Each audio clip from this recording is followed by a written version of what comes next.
Assalamu alaikum, beautiful family. This is Mr. Kihuha. And this is Mrs. Kihuha. Yeah, this is the Rakistanis guys. Yes. Welcome. Welcome to our beautiful home, our lovely family. Yeah, we are right at home. We are about to vlog right here. Oh my God, Wolf is following me. This is our setup. Yeah. This one, if you didn't watch, it is there in our bloopers. This is our soap tripod. Yeah, that's our tripod. Yeah. So, what's good, lovely family, Maze? Yeah, what's good? Yeah, Today's how have you been? For us, the day has been beautiful. Yeah, very for us, beautiful. It's been a very nice day, very beautiful day. What about for you guys? You know? Yeah, how has your day been? Hope you've had a nice weekend. It's coming to an end. Yeah, yeah. It's been a beautiful weekend. Yeah, so today we'll talk about a few things. We'll get to know Mrs. Kihuha a bit more. And we'll get to know a little bit of Mr. Kihuha too. Yeah, for the new subscribers, we'll get to know each other. Yeah. And we'll also go through a question. Do you talk in your relationship? Like, do you really talk in your relationship, people? Yeah, so kindly let's watch till the end to have a beautiful conversation. Let's figure out what talking is really about. Yeah, while we'll be figuring out what talking is, maybe AANIQA, you can let us know about yourself now. Okay, yes. My name is AANIQA Kihuha. For our lovely new people, for our lovely old people. Yeah, my name is AANIQA Kihuha. I am Mrs. Kihuha. And yeah, she's Mrs. Kihuha. And she's from Pakistan. Yes. Yeah, from Pakistan. So let's meet AANIQA today. Meet me today, yeah. So yeah, my mom is from Pakistan. My dad's ancestors are from Pakistan, but he's been born in Kenya. He was born in Kenya. So he went to Pakistan and he married my mom. And my mom came to Kenya that way 25 years ago. 27, almost 27 to 28 years ago. And that is how I was born. Yeah. And that's how you came to Kenya? Yeah, so that is how I found myself in Kenya, Africa, all the way from Pakistan. So you've stayed in Kenya for how long now? I was born in Kenya, so I've stayed in Kisumu, Kenya my whole life. I've been in Kenya my whole life. But yeah, I have my grandparents and my aunties and uncles in Pakistan, my mom's side of the family. So yes, I go quite a few times to visit them there. But my life and my home is here in Kenya, Africa. And you said you have brothers? I have one brother. I have one older brother. Yeah. But yes, cousin brothers many, but one older brother. We are two siblings in my nuclear family. Yeah? We're two. Mko tu wawili. My brother and me. Yeah. I have an older brother and I'm the younger one, the middle one and the last one. Yeah. So a beauty from Pakistan, you know? From Pakistan all the way to Kenya. Yeah. And by the way, you know, one of the things that I thought while we started was there might be arranged marriages for you. Oh yeah, it was a very common thing.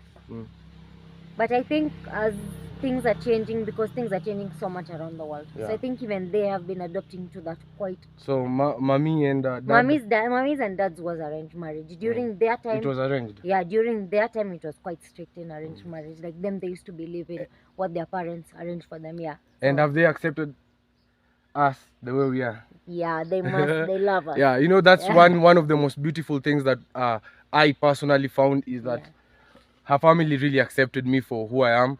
You know, blessings. Yeah, blessings. We can't refuse our parents' blessings. We must take them. Yeah, you know? yeah. One thing that we always know, we can never be together if our parents are not there for us. Yeah, if they've not blessed us with a happy heart. We understand that, yeah. So AANIQA, how old are you now? I'm 24. 24? Yeah. Yeah. And what are you doing currently, like in life right now? I will let you into the plan slowly. I won't tell everything. Okay, okay. Yeah. At the moment right now, I will just say my focus is our channel.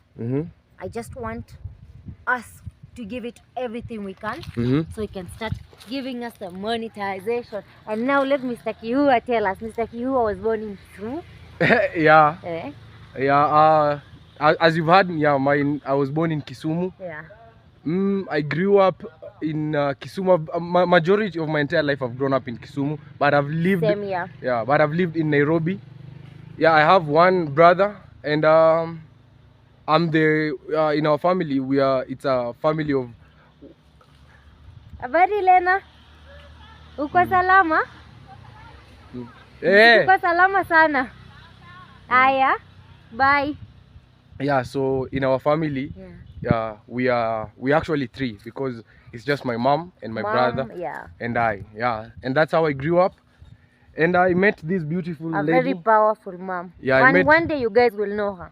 Yeah, you'll know. I know. Yeah, soon you'll get to meet everyone. Soon we will introduce to you guys everyone. You know, right now we've not introduced you guys officially, the whole family, but soon, inshallah, you guys will meet all our moms. Yeah. Oh yeah, all our dads, all everything. You will meet everyone. Yeah. And as we told you guys, that is where we stay. Yeah. And our biggest plan. Yeah, here's where we stay, guys. Yeah. Here's where we stay. These are like studio houses. Yeah. Just a studio with so many different people here.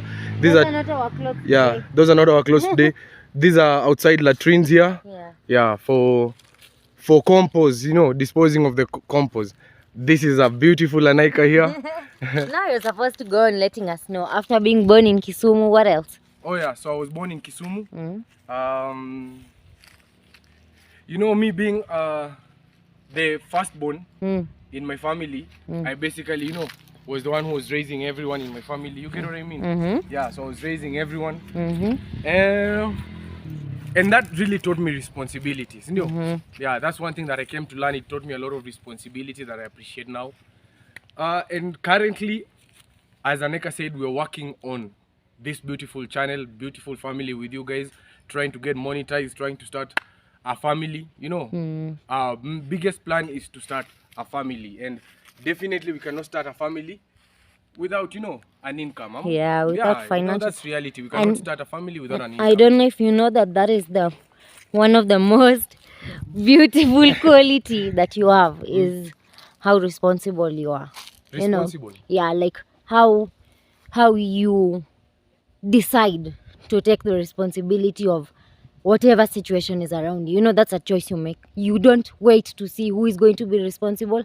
You choose to be responsible. So you choose to take the blame for whatever it is. Yeah. So that is a very beautiful quality about Ian. He's very responsible. Yeah, that is true. She's just saying something nice. True. Yeah, saying something nice for the camera. It's true. It's true. It really is. Yeah. It's true. Anyway, you know, that's how we met. We've told you guys, you know, we met 13 years ago, and you know, 13 years of being together, it's about time we start a family. Yeah, just a while ago, we went through something that bonded us together. Yeah, something that bonded us together. Yeah, a few memories. There's a cuckoo right here. Yeah, we have really, what are they called? Free range. Yeah, these are free range cuckoos. Yeah. I don't know if you saw someone pass by. No, they didn't see their car. Oh yeah, I think we were waving this time. Yeah. So we'll and the other thing that we want to talk about is love. Is talking in a relationship. Yeah. Do you guys? We've been saying this, I think, in every video we've been repeating, but communication. Do you guys talk? Do you talk in your relationship? Yeah, like, do you talk? Do you talk? Yeah. Not do you talk at a certain period, like do you talk despite what you're feeling, despite your anger, your love, your hate? Do you talk, you know? Do you actually, you know, one of the things that has bonded us together is talking. We talk about everything, we talk about every single thing. Yeah, that is the best way you can learn. You can actually realize that you and your partner, you know, a partner that you are having in this world to be with, you guys have similar goals. Until you don't speak out, you know, you keep sharing what is going on in your life, what you aspire to do, you guys won't understand that we are mutual, like we are a mastermind, we are trying to create the same life, you know. Then when you talk, then you realize that, then you start putting your energy together. But you know, we can be saying talk, and you know, like the viewers watching us, and they think or they wonder, you know, they actually talk to their spouse or to their partner. So what do we mean, like, do you talk? Like, you know, the talking, what we mean talking is actually, like, you know, right now I'd be waking up in the morning and I'd be telling AANIQA good morning every single day. Good morning, AANIQA. Good morning, AANIQA. Just a routine. Yeah, you know, how was your day? How was your night? You know, it's a routine. You know, at lunch I ask, have you eaten? You've had a good lunch? You know, things like that. That is not talking. You know, like, talking is you know, it's every single day. It's a different day, meaning there's a different feeling for Happy, her. Yeah. angry, everything. Talk it out. You need to communicate. Just remember, yeah? Sorry, yeah? Yo, just remember each day is a brand new day. Yeah, it's not like yesterday, and it's not going to be as like tomorrow. It'll come with it every day. Tears, trials, tests every day. Yeah. That's part of growth. Anyway, I was saying like that is what it means, that when even in your anger, talk. Doesn't mean like talk, force yourself to be happy in your anger. No, that means talk through your silence. Let your partner know you're irritated by that. Don't hide it from them. Don't pretend with them. You know, Ian and I, our talking means someday we can even just ignore each other. If we've irritated each other, we will let each other know we are hurt. No, not ignore. Not ignore. You know, the thing is, when we are, let's say when I'm on the wrong, I'll definitely be the one who will be angry, and then I'll be the one who will be silent. Yeah. When I'm the one who's on the wrong. Then if when I'm the one who's on the wrong, best thing about AANIQA is she'll come and try and understand me. You know, it's not that she'll be silent.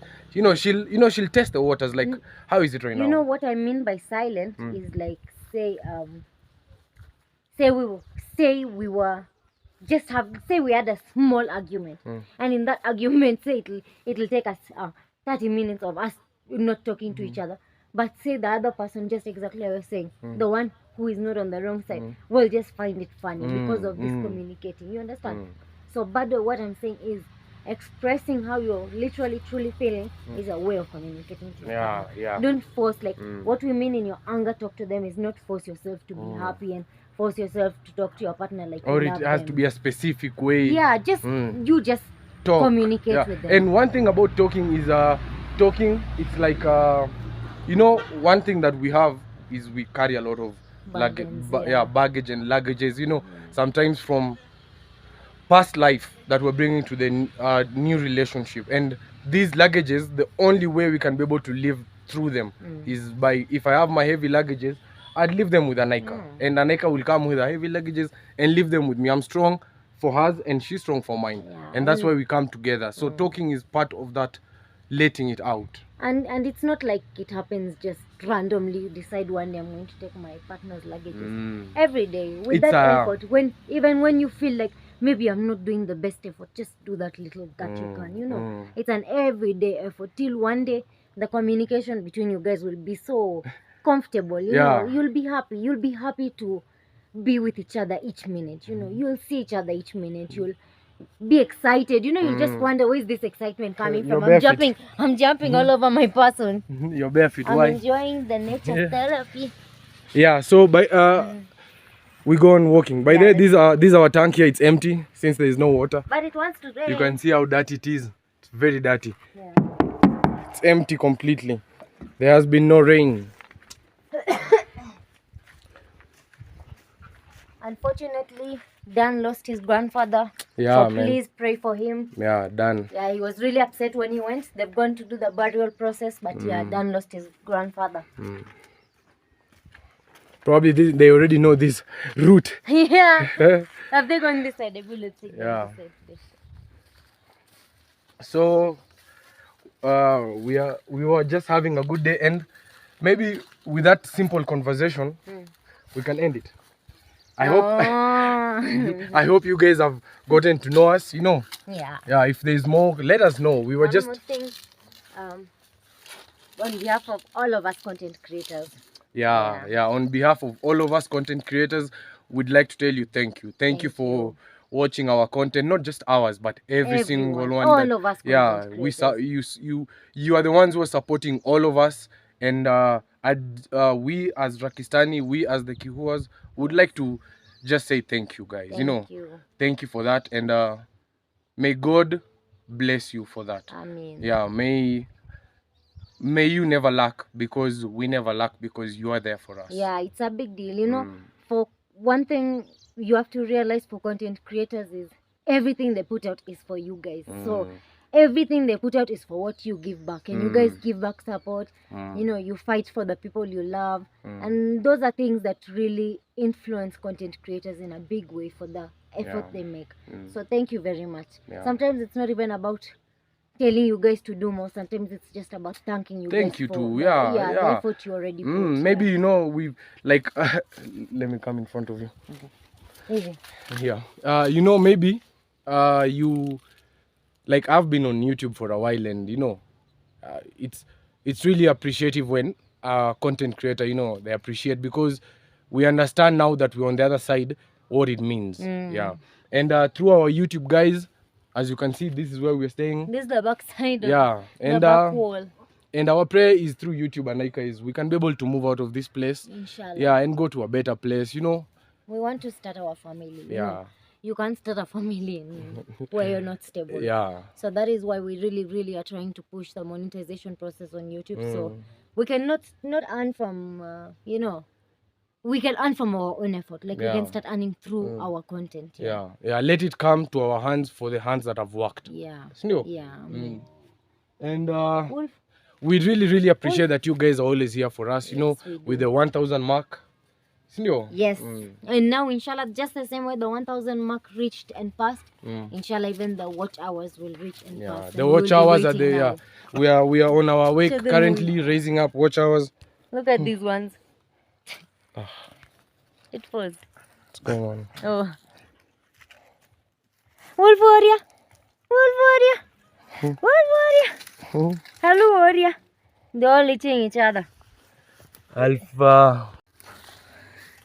Yeah, so everyone is playing here, having a good time. Wolf warrior. Wolf warrior. Wolf, wolf, wolf, wolf, wolf, wolf. You'd like to tell them about Africa? No, it's okay. It's just It's okay? Yeah. This is a mom and a daughter. Sindio, can you believe this is a mom and a daughter? You guys need to see Alu's son. He's so big. Big, yeah. Alpha has a son so big also. Uchafu machafu. And for us, we normally keep all our dogs, eh? Yeah. We never give out our dogs. Yeah, we don't like to give. They become too cute, then we go into them, then I don't give any. Even if we were planning to, we can't give them out. Yeah. So we'll be ending it here, guys. This is the Rakistani. I'm Mr. Kihuha. And I'm Mrs. Kihuha. Wow. We really love you guys. Appreciate you guys. And as always, from Mr. Kihuha, it's a salute. And from Mrs. Kihuha, it's a love heart. See you guys. See you.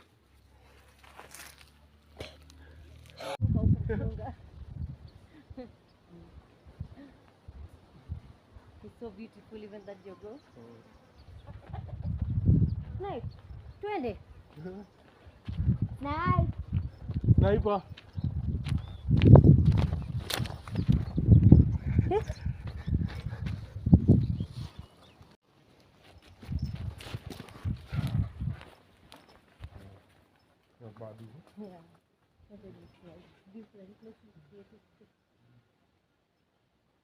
Habari mom. Salama mom. Nini yo? Siku ile walifukuza nilihurumia. Nini yo? Iumbwa. Oh, hii. Na wale wajua. Oh, ile siku ikakimbia. Ilikimbia. Hata tulishtuka, tulirudi bila. Sasa alikuja tu nyumbani. Alirudi. Tulishtuka. Ako sawa lakini. Sasa muko. Tuko mom kabisa. Uko salama mom? Niko. Sawa. Tutakutembelea tena mom? Au sijali. Asante.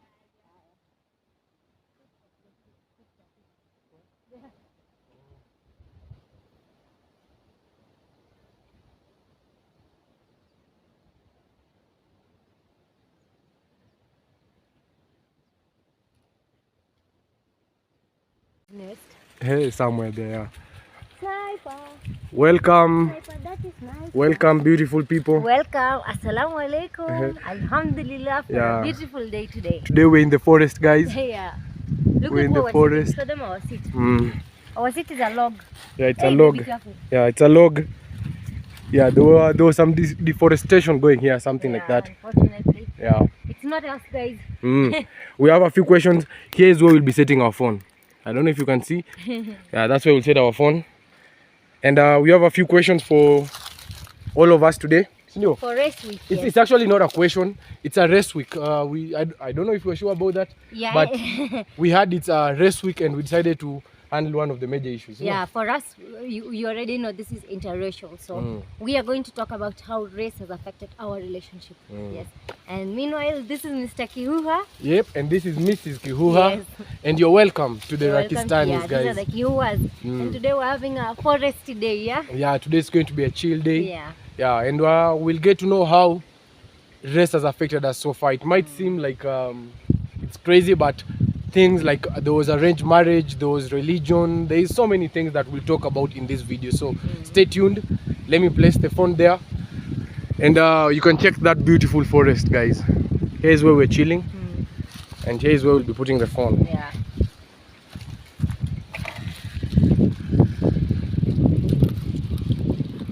Snipe.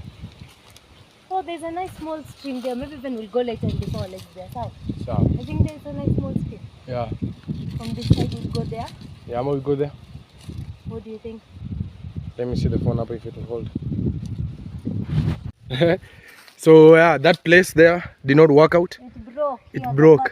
out. Yeah, we found a nice place here to set up the phone. So let us enjoy a nice conversation, guys. Why do you need a tripod when you have a whole tree? Man, this is nature. Look, we're about to put it inside here. Yeah, no need for a tripod and all that. By the way, our first question, we just wanted to talk about are dates important in a relationship? Date. Yeah. Yeah. Snipe. What's not happening on I hope you can see us, guys, from there clearly. Yeah, I think that's enough. Yeah. I hope you can see us clearly, guys. Welcome to the Rakistanis again. Yes. This is Mr. Kihuha. and this is Mrs. Kihuha. Yes, we are the Kihuhas. We are the Kihuha guys In the forest today. in the forest having a chill day, about to learn how race affected us, you know. Yeah. We take our nuggets wherever we go. So Yeah. So before we start, you know, the other day we were talking about dates, like a date, and AANIQA was really insisting that dates don't have to be specific. She's saying that your date can just be a chill like this. This is a date, like it doesn't have, you don't have to do so much. If you guys are chilling at home, you know, just take your wife out for a walk. That will be really special. This, look at how we're enjoying. I can't show you guys Snipe, but Snipe is definitely digging out some gold for us there. Yeah, this is a beautiful day. Just do I it, don't know, guys. Let us know in the comment section if you. I don't know. For me as a man, I feel like I should be doing more.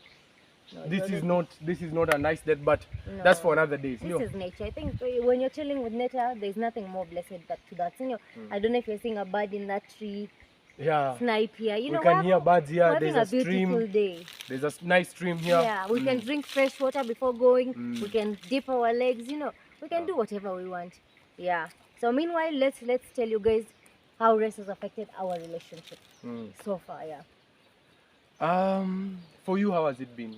First, we'll start with what race we are. Yeah. For me, I'm a Punjabi Muslim. Punjabi Sunni Muslim. Punjabi Sunni Muslim. Yeah. And for me, I am a Kenyan, East Africa. I'm a Kenyan. In between, my father is a Luo, my mother is a Kikuyu. So I'm in between that, or you can say I'm a Luo. Yeah. So what of that? There is no mixed name for that. Luo, but yeah, I'm a Luo. She's a Punjabi from Pakistan. Yeah, born in Kenya. So when did we start dating? And first question is, have you ever dated another race? Like another race out Yeah, there. like have you ever apart from African, have you ever had another race? It's just been an African for your entire life. For my entire life, yeah. And for me, I believe, this is my belief, I believe like the reason we were all created so different is because God intended for us to, you know, to intermix, to communicate with each other. Otherwise, wouldn't be created. Why would I insist to stay in the people that I'm familiar with and not try to experience a whole new different culture, which is meant for me? That is how, for me, I love everything else that comes with Ian's culture, following Ian's culture. Those are the things I love. Yeah, even I didn't know this until we started like staying together. She started bringing more of her culture, and I really began to love her culture. I didn't know I had that love for the food. You know, there's a really, I think anyone who has been to Pakistan or they know of Pakistan, they know when I'm talking about food, you know. Yeah, and I've come to realize, you know, Pakistanis are really loving. Yeah, they're really loving. Pakistanis love to love. Yeah, they're really loving, and I love that. Yeah. So, okay, the first thing we'll focus on is parents parents accepting our intercultures. Parents. Yeah. By the way, I think that has always been one of our biggest issue. Like, will our parents really accept this? You know? Yeah, it has been. But one thing we know we've been told by our parents is nothing else matters. So long as you stand on your own feet, then you will be able to make your choices. For them, all they want is for us to... No, before we get there where they accepted, you know, now AANIQA is talking on the accepted part. Yeah, Guys, it's been tough. before they accepted, I'd like AANIQA just to tell you a small story of the day she was put in that dilemma of choosing now, or I don't know how I can put it. Anyone who has been actually, that was our biggest moment of our relationship. That was a make or break, because it was now her letting the parents know that this is my life. yeah. And this is what I have decided is my purpose in my life. Yeah, and it's not been easy. Yes, it's not been easy. It's been a battle, and I believe any relationship, there is where the tests come. How willing are you to fight for this that you want your life to be? So it's been tough. Yeah, it's been tough with my parents specifically. Obviously, intermarriage is it's not a common thing. Especially when we started, it wasn't a common thing. Especially when we started. Now with social media, you know, there's many couples who show themselves. But then when we started, we were the only interracial couple in our school. The rest were just hiding couples. For us, we knew we were serious with what we were doing. Actually, it was, when we began, it was actually quite forbidden. Even in the high school, it was forbidden for like this. It was really, really forbidden. So we really had to. At first, it was really a big secret to us. For a while, it was just us two who knew. For a very long time, until when AANIQA had to tell our parents, is when we came out in the open. We just kept it to us. We never used to share because there's no need for that unnecessary attention. We just let it be. We're playing on the low till now that we know that we have created this for ourselves, so now we know how to bring it out to people as well. We don't now fear the reactions we'll get from people. But then it was tough. Then even people used to really point fingers at us, to ask us, oh, you guys think your religion will work out if you guys have not figured out a religion, or you guys think that it's going to be easy for parents to accept. We know all those things. We know that it's not easy for parents to accept interrelationship unless it's been a common thing.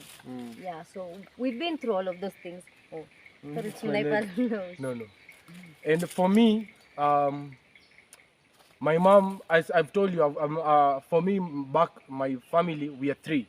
My mom, my younger brother, and I. So for me, it was quite smooth. I think my mom gave us the foundation for us to start. Very strong foundation.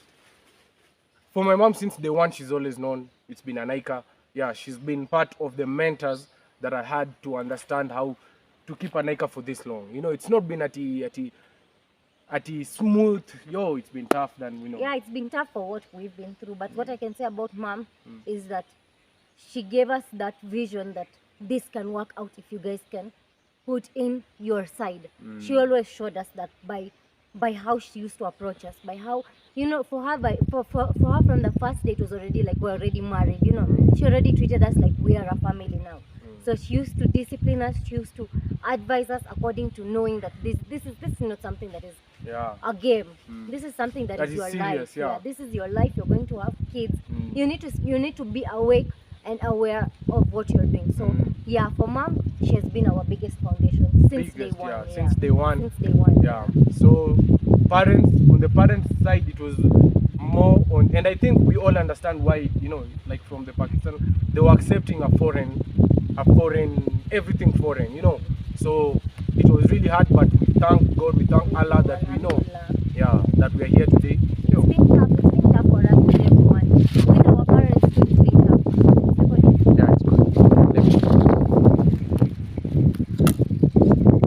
I think it's good. I hope we're being seen well, guys. We'll check later if we're being seen. Don't break that one, Ian. It's good. Ian broke the other one. I didn't break it. He put too much ugali. I didn't break it. Can we be seen really? I think we can.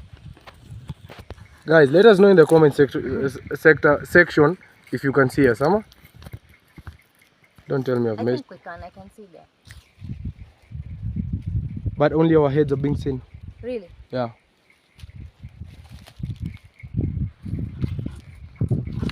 Okay. It's recording well. Okay. Let's move to part 2, okay? Part 2. Like yeah, part 2 of our video. No, it's not straight baby bado. Put it in one line. It's still learning on your side. It's learning even more. On my side. Can you come this side and do one? Evo. A bit more. There you go. There. Perfect, yeah. Is it good, guys? Where is my hand? Leave a thumbs up. Is it? Where is it? Is it good? Yeah, kindly leave a thumbs up if it's clear. So where are we?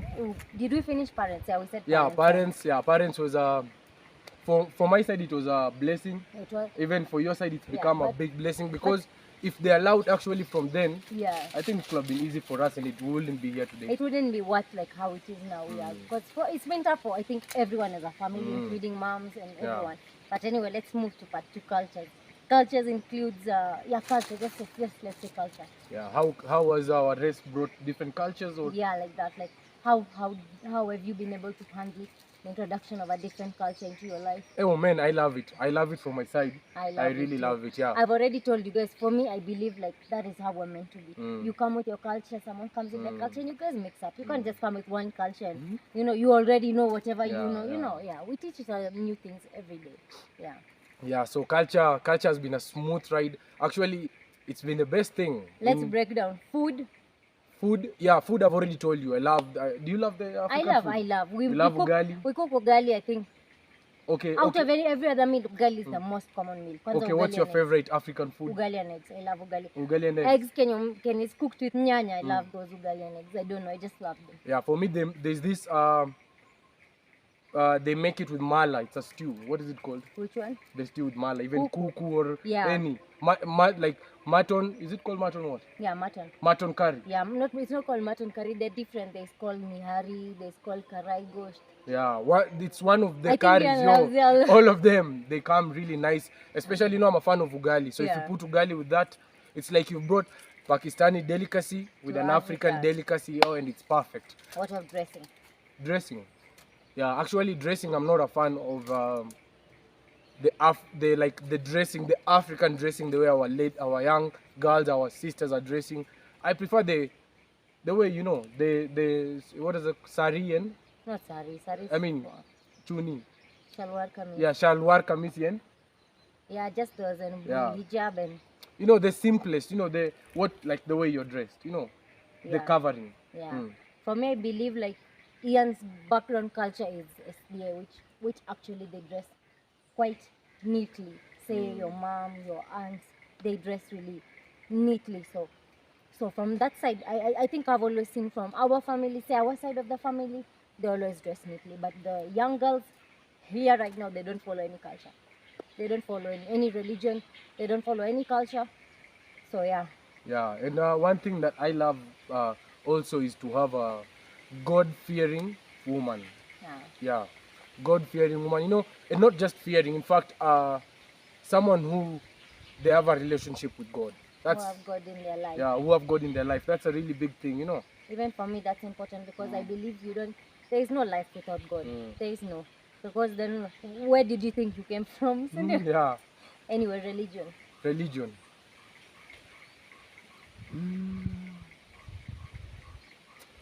Religion is always a tough topic because religion is wide. And we really take consideration of you, our audience.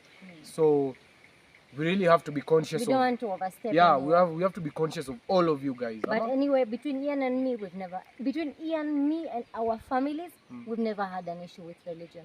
For us, we know what we're doing. So external circumstances, they don't come to interfere in our relationship. Yeah. So long as we are aware. God brought this together. Yeah. So who are we not to follow God? And our moms, our parents are our moms, our dads, Prayerful. they're very prayerful, they're very loving. They know that this world, we are all a family. So you don't start putting religion and race as things that are going to determine your whole life. Talking. Oh yeah, talking. I'm beginning to learn some. Punjabi. Yeah, Sindio. Yeah, me I learned. And I'm becoming both good. Yeah, both good. Both good. Both acha. I'm becoming very good. Don't worry. Both very soon. I'll Both be jaldi. both jaldi. Sindio? Inshallah. Inshallah. Mina, Yeah. I learned Kikuyu just to know Yanata doesn't know some of Kikuyu. Yeah, I don't know any of my mother tongues. I just know English, Kiswahili, and now a bit of Punjabi. I'm trying Punjabi, to yeah, learn. he knows how to understand. Ian understands Punjabi because I only communicate with my parents in Punjabi most of the time. So Ian has learned Punjabi in understanding, but speaking eventually. Eventually. Yeah, speaking is coming soon. Yeah. Yeah, so that's talking. What else? And one thing that even she had to learn is there's this sort of English Kiswahili mix that we have in Kenya. Sheng. It's called Sheng. She really struggled hearing some words that I used to Yeah. use then, but now she's become, The bird has come to say hi. yeah, she's become familiar now. Ian used to explain to me through songs. This is what it means. I'll ask him, what does this mean? Yeah, what does I'll this say the mean? complete opposite meaning till now. I know. Now I've become fluent. She's learning it.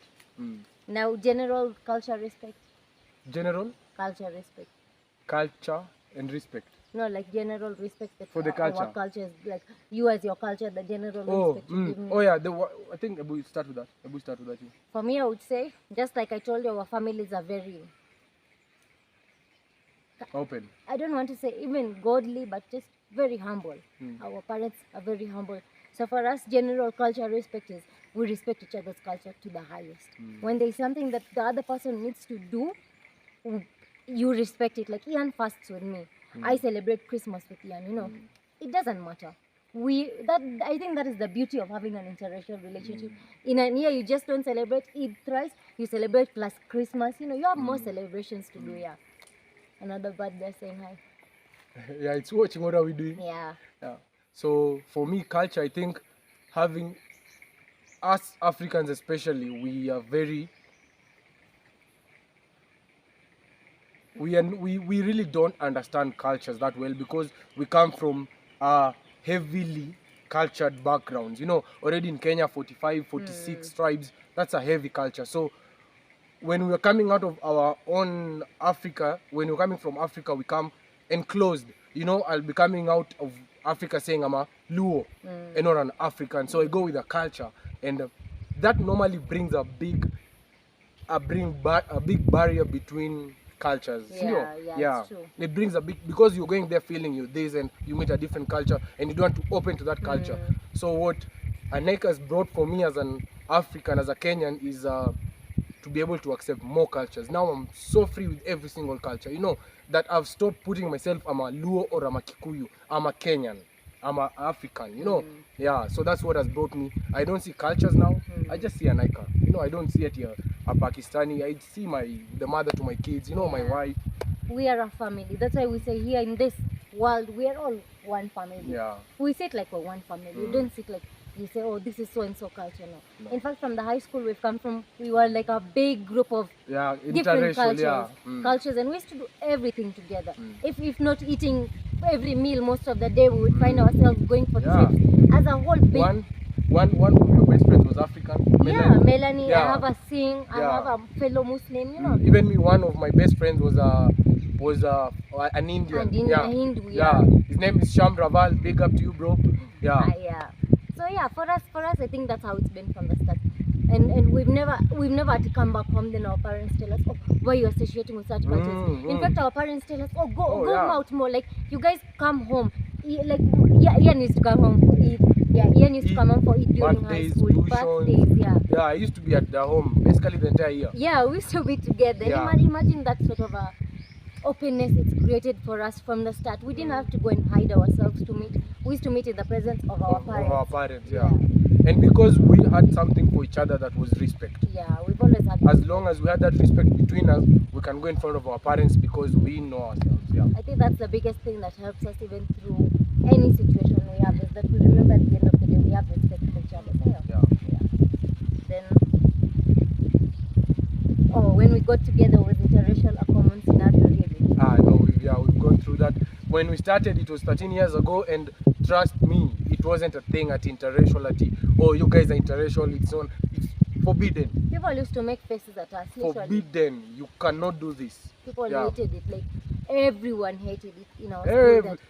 We have the courage to do this. Everyone hated it because for us it was hard. It was not that we enjoy every day. For us it was every day of struggle, so that right now have that fun it was together. hard, it was man. hard It every was day. hard, it was We were hard. hiding from everyone. Every was other day you're hard. called into a room. You're called Yeah. into the staff room to be told that you guys have to keep it on the low. You know, Yeah. people are talking, and it was really tough. And we weren't even doing anything. We were just sitting like this and Yeah, it talking. was quite tough. It was a big barrier, trust me. And one thing that we come to realize is most of us then, because you know we were a big interracial school, there were blacks there were Asians there, so it was a big school. And most of us, since we were intermixed, most of us wanted this. Like generally we can say 60% of the school, they wanted this. But we decided to hold on, and holding on has brought everyone else who did not hold on out, they see like they regret it. it's so we really thank God that because we did not know we were going to be here. We cannot say that we planned. Just the same way we opened our YouTube channel and we didn't know today we'll be at 1,000 subs. That's the same way we just started our journey.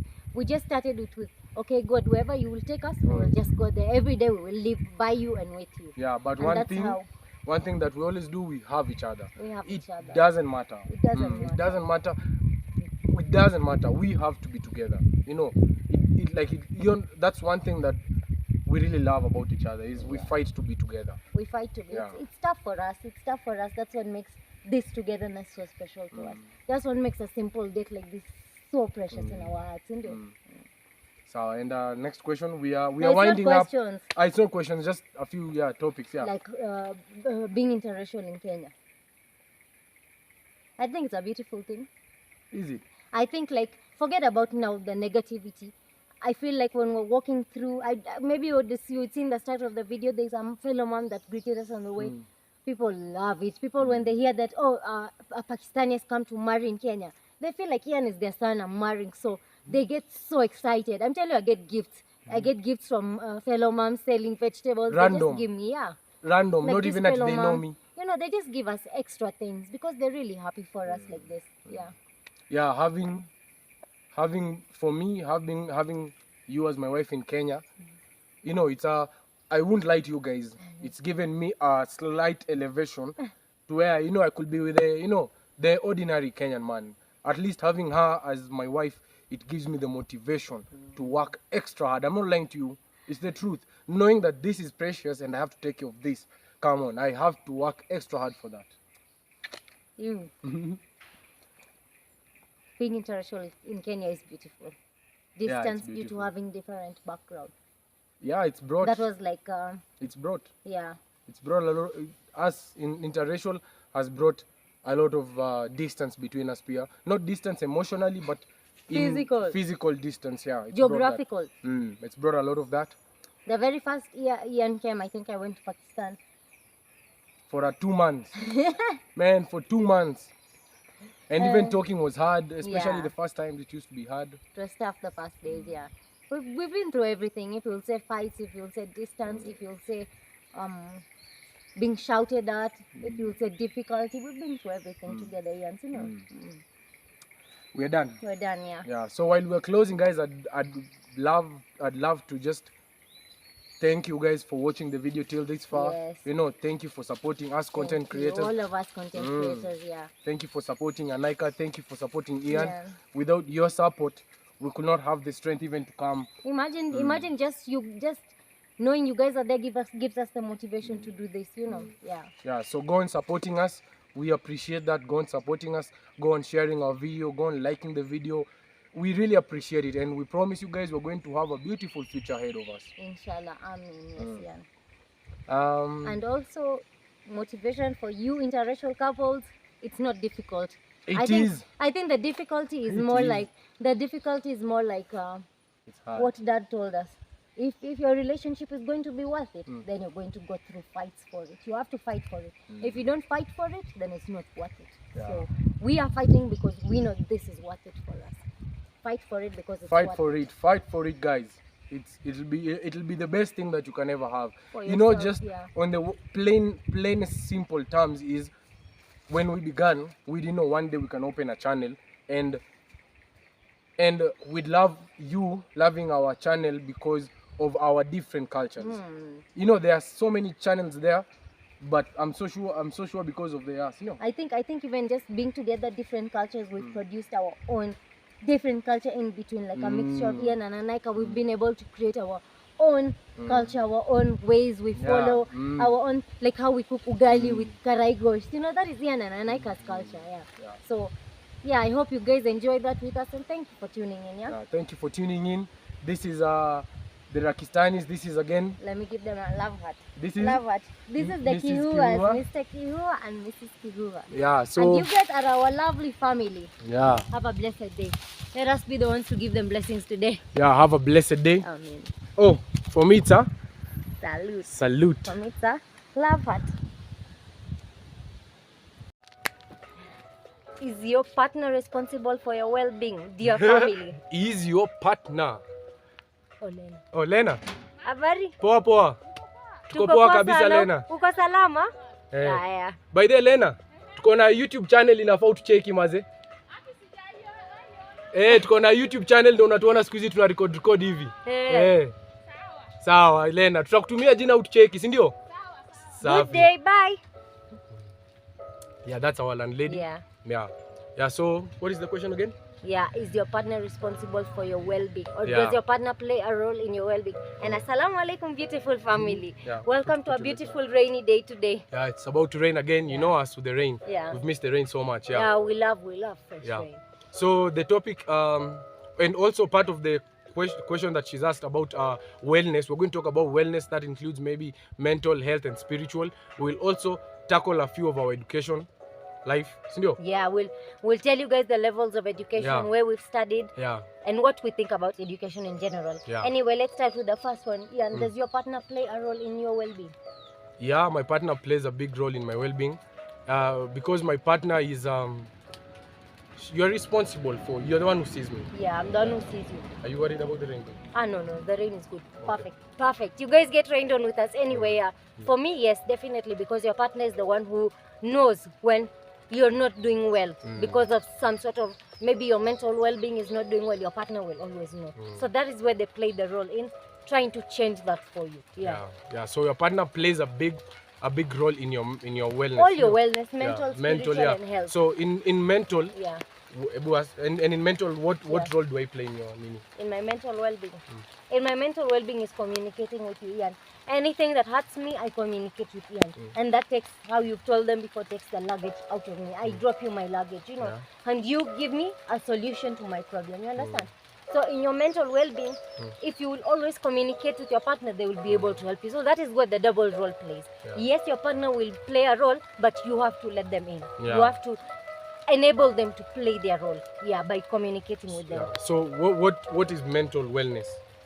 Mental wellness to me is just health, mental health. When your mind is good enough, when your mind is clean, happy, thinking, and content. It's free, you know, it's not stressed. That is a happy mental health. That is so for me, mental health is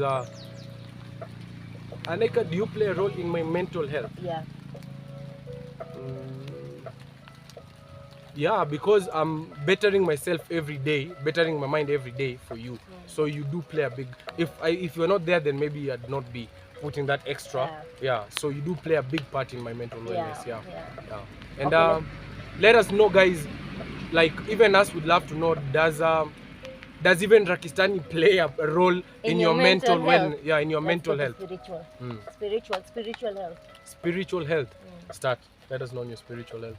If do I play a role in your spiritual? I've already said before, but I'll repeat it, that Ian keeps me close to God. How Ian reminds me that I can ask for answers through God, like how someone might ask through universe, through nature. I ask for my answers through God. So being with Ian and Ian reminding me always helps me seek the answers from God. So my spiritual life is always happy. And what is spiritual life? Spiritual life is when your inner soul is happy. How we talk about mind is happy. Spiritual health is when your inner health, your soul, your peace of mind, you're not stressed, you're not worked up at every time, you're free. I think when you're free in mind, how can I say free? You have so much freedom that you can see all the beauty in the world. You can see the beauty in the rain.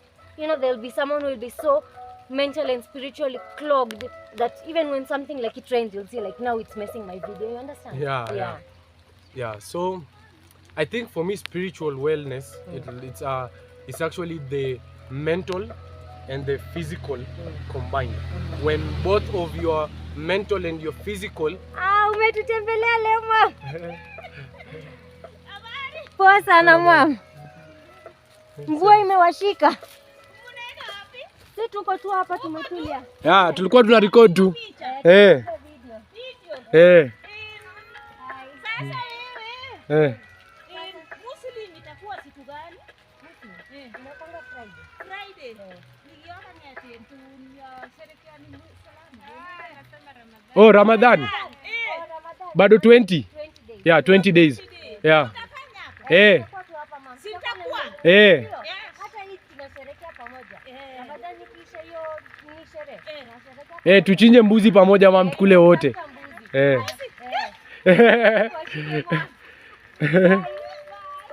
sikupiti sana mama? Haya, bye. Yeah. Let me return the camera.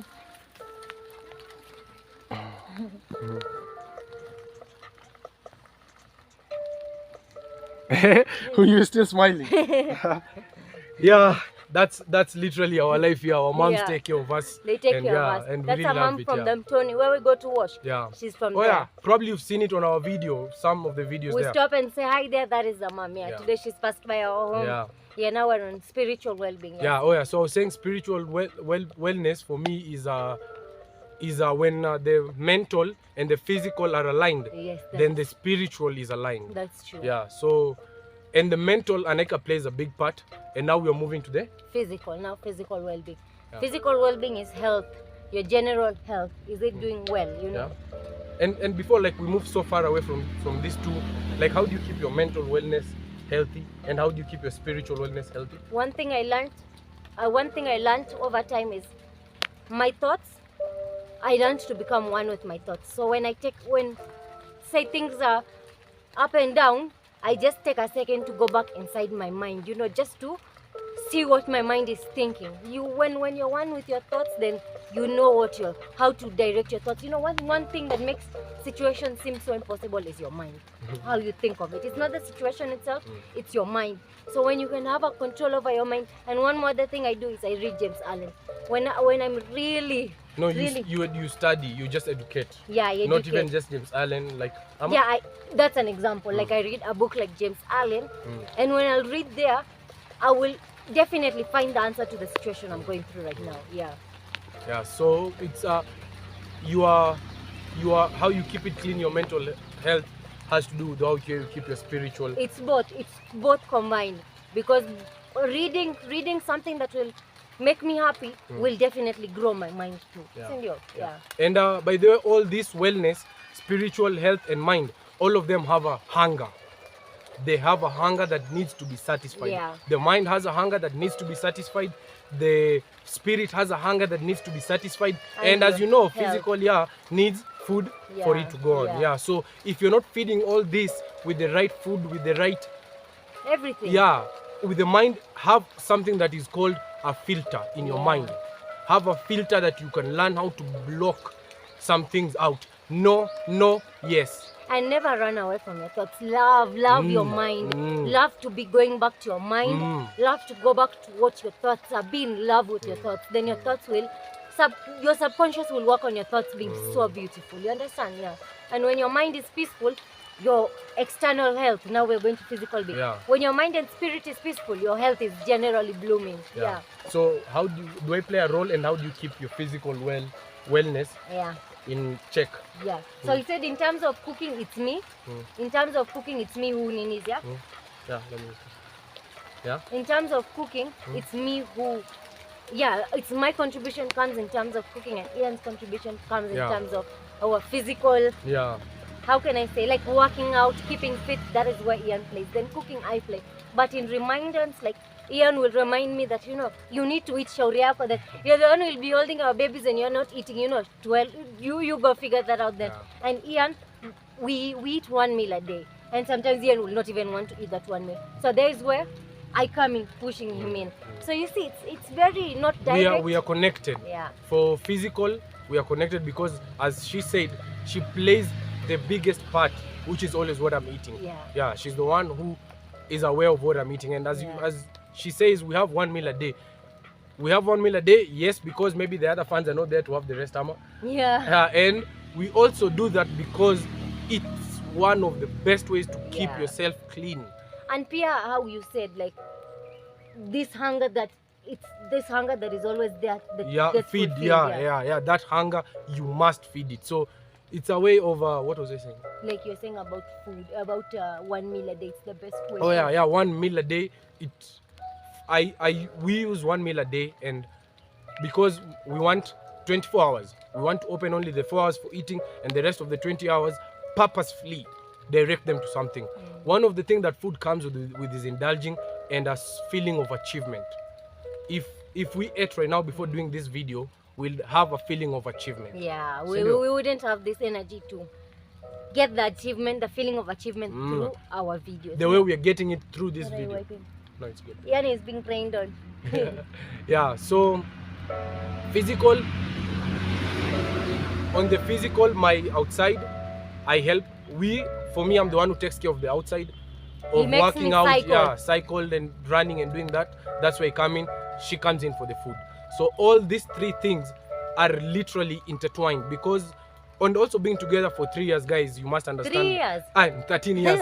You must understand that our life, like they like roots. Like we've grown up, like the sun hits us from the same side. And one thing about health, about any type of health, you have to know that if one thing is not okay, the rest will not be okay. If your spirit is not okay, then your mental cannot be okay. And if your mental is not okay, then your physical is not okay. So all these 3 must be fulfilled. All these 3, you must focus on them.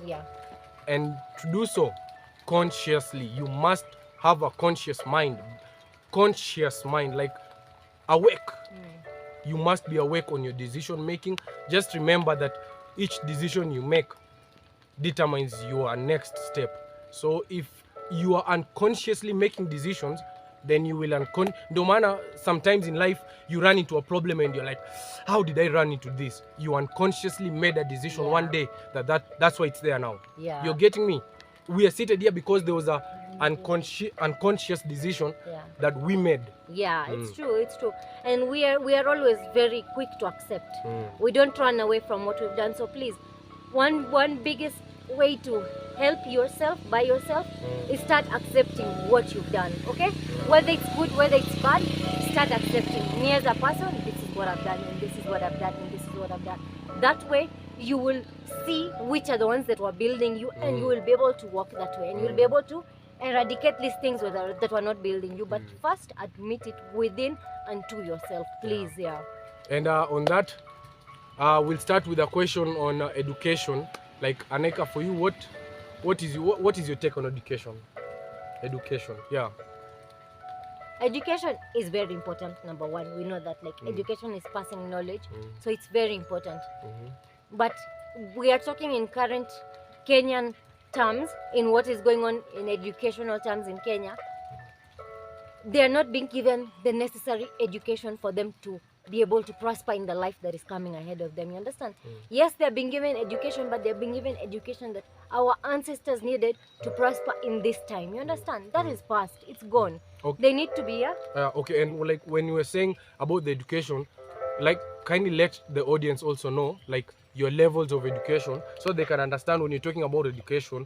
Have you really experienced it? How are you saying out of Yeah, I've studied from class 1 to form 5 in class 1 to class 6 in primary in a school called Jalaram Academy in Kisumu City, Kenya. There's where I studied primary class 1 to class 6. Then secondary I studied from class 7 to form 5. Form 5, that's after A levels. Then we came here to Baraton. Ian and I, we came here. Here's where I did my diploma course in clinical medicine. That's why I did my diploma course here. But what I think of school as for right now is it's just now, it's all it's left us is just for kids to interact with each other. You understand? There's nothing more they're getting from our education system apart from just going and interacting with their fellow friends. So will your kids, like, will they go to these normal, like, will they go to this school, like the schools like the ones that we have in this era? Will your kids go to these schools? In terms of interacting with the students, I will allow them to go to be able to make friends and to be able to learn life. But in terms of education, Ian and I are very specific to our children, everything to do with our children. So I don't think I'm ever going to put our kids in this scenario that they are pressured For school, yeah. Yeah, they're pressured for school.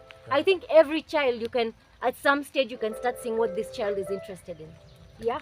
And Ian and I, we've been very, like with our nephews, with our younger people, we're very Conscious. Yeah, we're very conscious. We ask them, what is it that you love doing? You know, what is it that you prosper at? Yeah.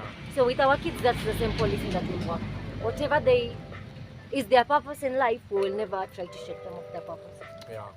And while we're on that, guys, we'd also love to remind you who you are watching. Maybe you're new. Yeah. Yeah. This is Mrs. Kihua. And this is Mr. Kihua. Yeah. And you're welcome to the Rakistanis. We are the Kihuas. By the way, you're supposed to tell us about your education now. Yeah. Before I get to my education, also, I'd like to remind you guys that our purpose to open a YouTube channel is to share with you guys our experiences, to share with you guys our journey of life, and through sharing our journey of life, we can also be able to earn a few shillings out of YouTube and be able to move from our studio house to a bigger house.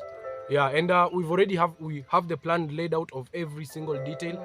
Yeah, and for the one who notices our number on our information and you're always supporting us, always coming through each time, we thank you and appreciate that. Yeah. And we'd really love to, now that we've begun like this, now we are starting to save. Yeah, we're starting to save up for this moving. So don't stop with your support, guys. We really appreciate it, and you guys will just see our journey. We'll just show you what you mean to us with the journey. Yeah. Inshallah. Yeah, inshallah. Yeah. So the purpose of the YouTube channel is to always share with you guys our experiences, and we get to learn. Yeah. So my education on learning, my education is okay, mine has been a wild education, you know. Yeah, I started my school in a place called Webuye. Webuye. It's in the western part of Kenya. Yeah, that's where I did my nursery to class 1. Yeah, to class 1. Nursery to class 1. Then from there we moved to Kisumu. In Kisumu, I did my class 1 to class 5 in a school called GS Academy. Wolf, no. Wolf, come. Wolf. In a school called GS Academy. So here I did my class from GS I did my class 2 to class 5. Then from there I went GS Academy is in Kisumu in a place called Milimani. So from there I went to Nairobi. I went to a school called Mudiga Academy. I did my class 5 to class 7. Yeah, class 5 to class 7. Then I moved Alpha, no. Then I moved I told you we're 3. We moved to Kisumu again. My mom got all this is because of transfers of job. So I moved to Kisumu again. No, Alpha, where? Then we moved to Kisumu.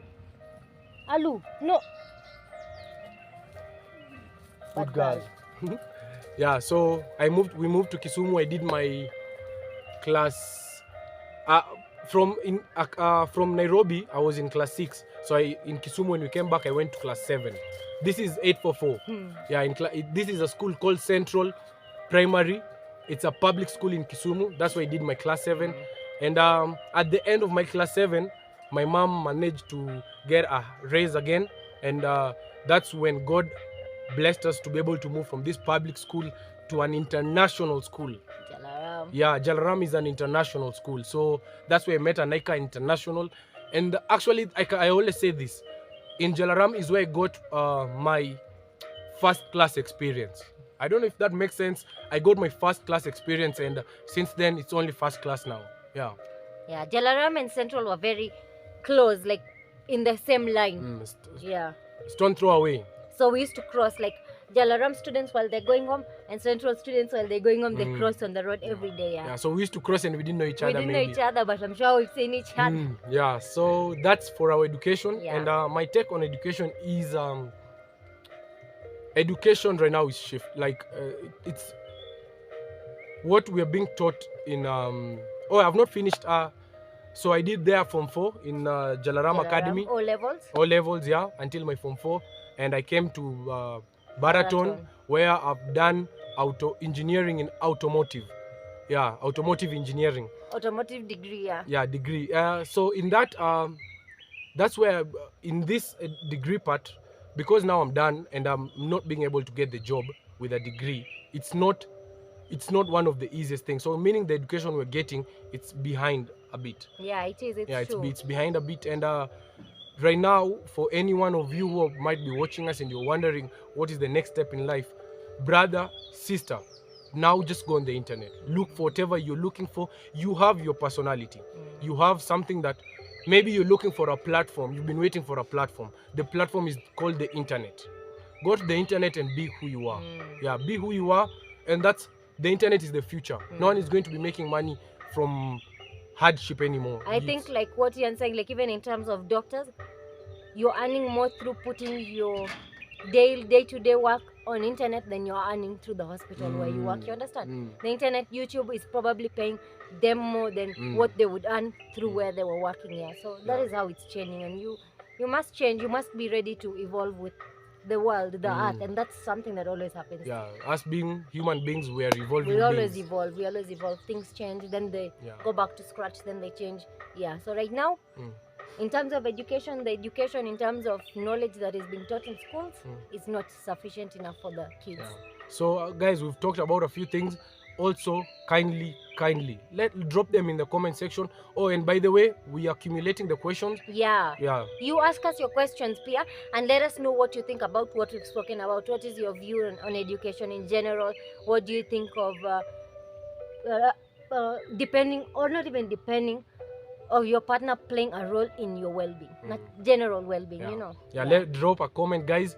Will all the questions that you've been asking, in all of them, we are going to do a video and answer each one of them. Yeah, we must. Yeah, target them to you who've asked the question. Answer will be coming back to you straight. We're intending to do this.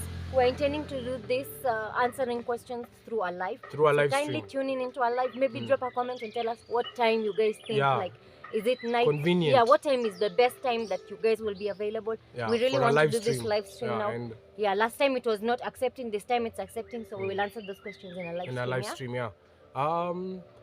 We are going to close with one question that AANIQA, I'm sure, doesn't know.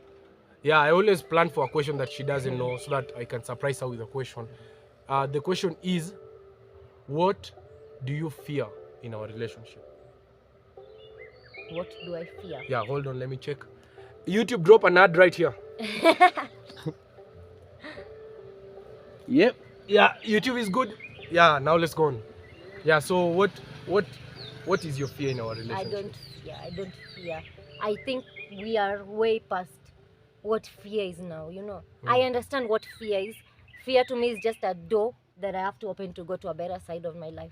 So that door, I'm always willing to open it. I don't. So you're not scared of anything, No, like I'm in our not. relationship? No, you're not scared of anything? Can I say we will die? But we will all die here, you know. I'm not no, scared. no, it's not even about death. Like in our relationship currently, in our relationship, the only thing you'd say is death. Yeah, like what more would be scary than losing your partner? You understand? What more would be scary? But now if you're going to hold that fear, then definitely you're going to lose your partner, right?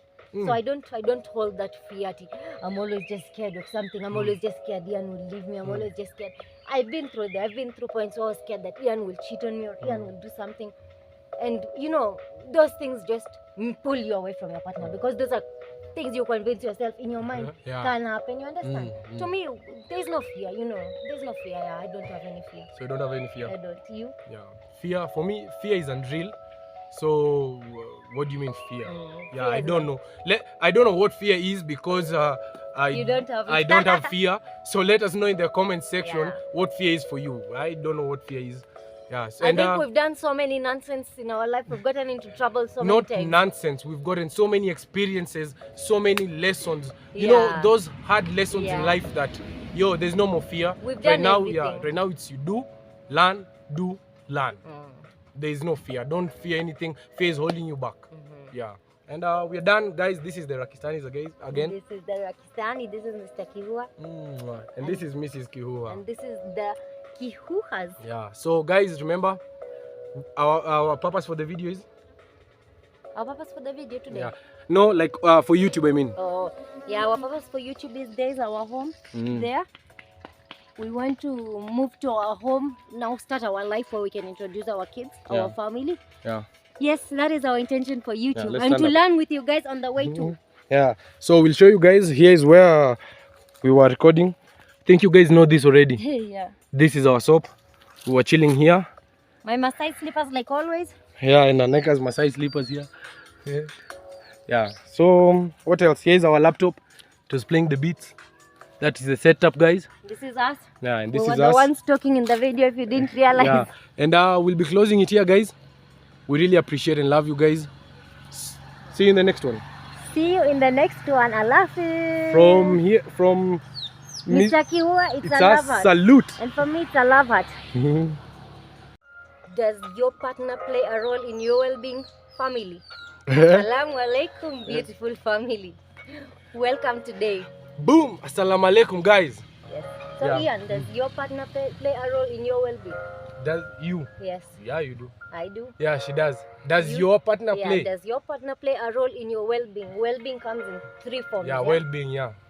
There's physical well-being, there's mental well-being, and there's spiritual well-being. Yeah. Yes. So does your partner play a role in this? You let us know what you think. We're going to discuss what it is for us. Yeah. And by the way, this is Mrs. Kihua. And this is Mr. Kihua. and we are the Kihuas. And this is the Rakistani, guys. Yes. You're welcome. You're welcome to a Very beautiful show. Yes. Alhamdulillah, first of all, for a beautiful day.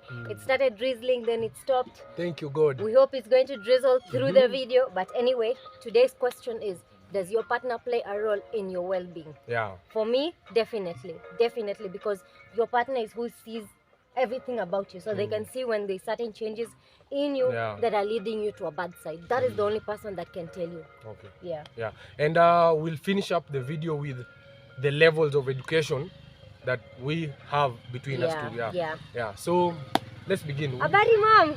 Poa. Yeah. Yes, that was Poyo's mom. Poyo's mom? Yeah, that's Mama Chuba. I think she's gone from Lena. Crazy. I didn't notice. I didn't notice. Poyo's mom. Yeah. So we're starting with? We're starting with we'll start with mental wellness. Ian, what is mental wellness? Mental wellness. Guys, also let us know what are your thoughts on mental wellness. What do you think about mental wellness? By the way, today's conversation is between us. So everything we talk about, we'd love to hear from you guys. Yeah. It's mostly a conversation between us like that, not us like this. Us like this, us like this. Anyway, what is mental wellness? Okay, for me, mental wellness, mind. You start. Let you start. Well, okay. To me, mental wellness. It comes in many forms, but mental wellness is when your mind is free enough to think. When you are aware of your mind, when your mind is aware of everything and it's able to think, everything that you see, you're able to give your contribute to it, not to just let things flow. That is mental wellness. Yes. Yeah, mental wellness for me is the health of your mind. Yeah. It's the health of your mind. Yeah. So however, just the level of health in your mind determines your mental health, wellness. Yeah. So the question is, do I care about AANIQA's mental state? Alpha, no. Do I care about AANIQA's mental state to help us her mind to stay clean, to stay healthy? Sindio? Yeah. That ours is in terms of couple. Like, does your partner contribute to your wellness? And for me, yes. Ian, if I will see him watching something that is going to destroy his mind, I must tell him. That is where my role comes. My role doesn't come in forcing him to do what is right for him. My role comes in pointing out to him that this is not what it was. This is not what you were. Yeah. So basically, this is not something that you'll notice between you two, that I'd say that, I know this specific time AANIQA's mental health or my mental health wasn't okay. That's why we are together. It's always about, for me, it's always bringing the best out of AANIQA. It's like always, that's the priority. So it's a small day to day, every single minute, every single second, like that, until now, 13 years. Yeah. And with time, when we look back, we realize there was a level. There have been levels to the mental, senior. Yeah. And that is where the communication plays out. Plays out in mental wellness, is when even you as the other partner, now not the partner who is responsible for the wellness, the other partner, you are at least trying to play a role in letting your partner know this is a thing that I've been struggling with. With Ian and me, I think we've let you know that we have to come out and tell each other, this is something I'm struggling with. You're being sunman. So move this. No, it's okay. Move a bit like this, Also, I can just put my legs. Yeah, put. No, you put them on. Yeah. So, also, one of the keys in mental wellness between us two is communication, guys. You know, don't ever think there's something too small or something too big for you to let your partner know. Don't ever consider that. Anything, especially the ones that are might be bringing a barrier to your she might ask me a question and I might be afraid to answer it, or she might be afraid of the answer. You get what I mean? Like you might ask a sensitive question that you don't want the answer that is going to come from your partner. Don't fear to ask those questions. It's best to clear the air in between you guys. It's and the only way you're going to clear that air is talking. Because you guys are one person. A couple is never two people. You're one person. You eat together, you sleep together, you do everything together. Your parents, you share children. So between you guys, it has to be like talking to yourself, like you should be able to talk to your partner like how you would talk in your mind, the nonsense you tell each other in your mind. You tell your partner that, may tell you anything, whatever it is, we talk. And on mental wellness, do you think it's should couples have secrets? No. Secrets in what terms? There is no secrets. Like things that I'm keeping for myself. No.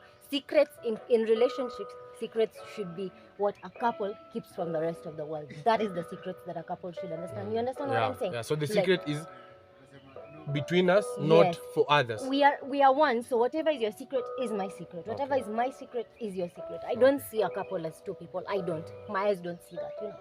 I see a couple as one person. I see when a woman comes out, she represents her man. When a man comes out, he represents the woman.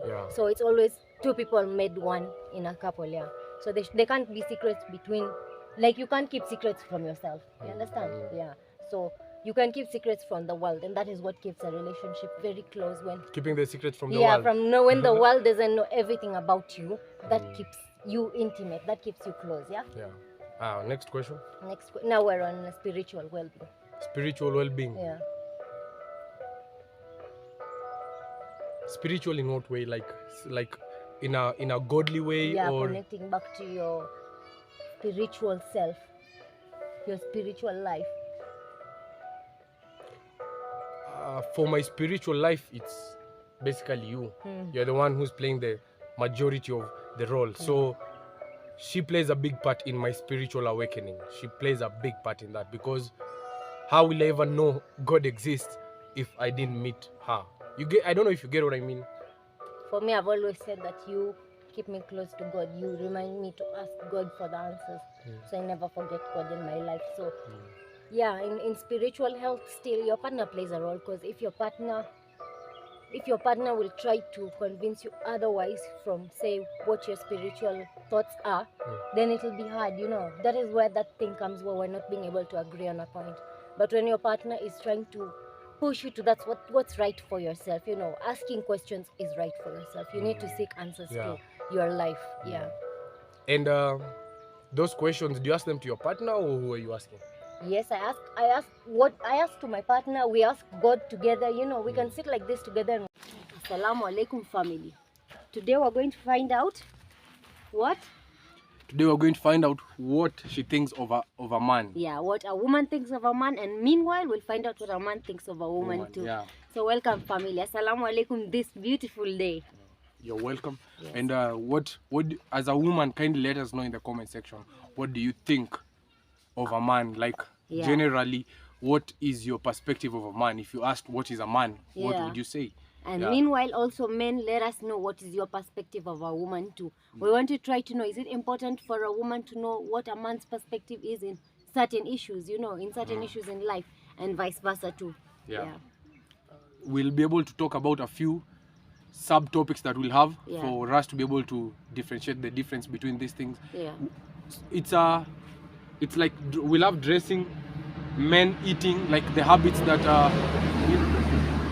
let's say for me, what she thinks about my dressing, Yeah. what she thinks about my eating habits, what she thinks about something that is called toxic masculinity, Yeah. and my spiritual well-being and maturity. We'll Yeah. talk about those, and even from her side, Yeah. I'll be able to talk about the same. Yeah. So, and then we'll try to know, is it really important for a woman to know a man's perspective when she's considering dress? Is it important to know how a man will think of? Is it important for me to know what Ian will think of how I dress when I'm considering how to dress? Yeah. Things like that. Yeah. And Sorry? and in this our generation, it's quite important for us to be able to talk about such things. Yeah, we'd love also for mostly our content when we're creating it with the purpose of also our kids will be able to see. Yeah, they'll be able to see this kind of conversations.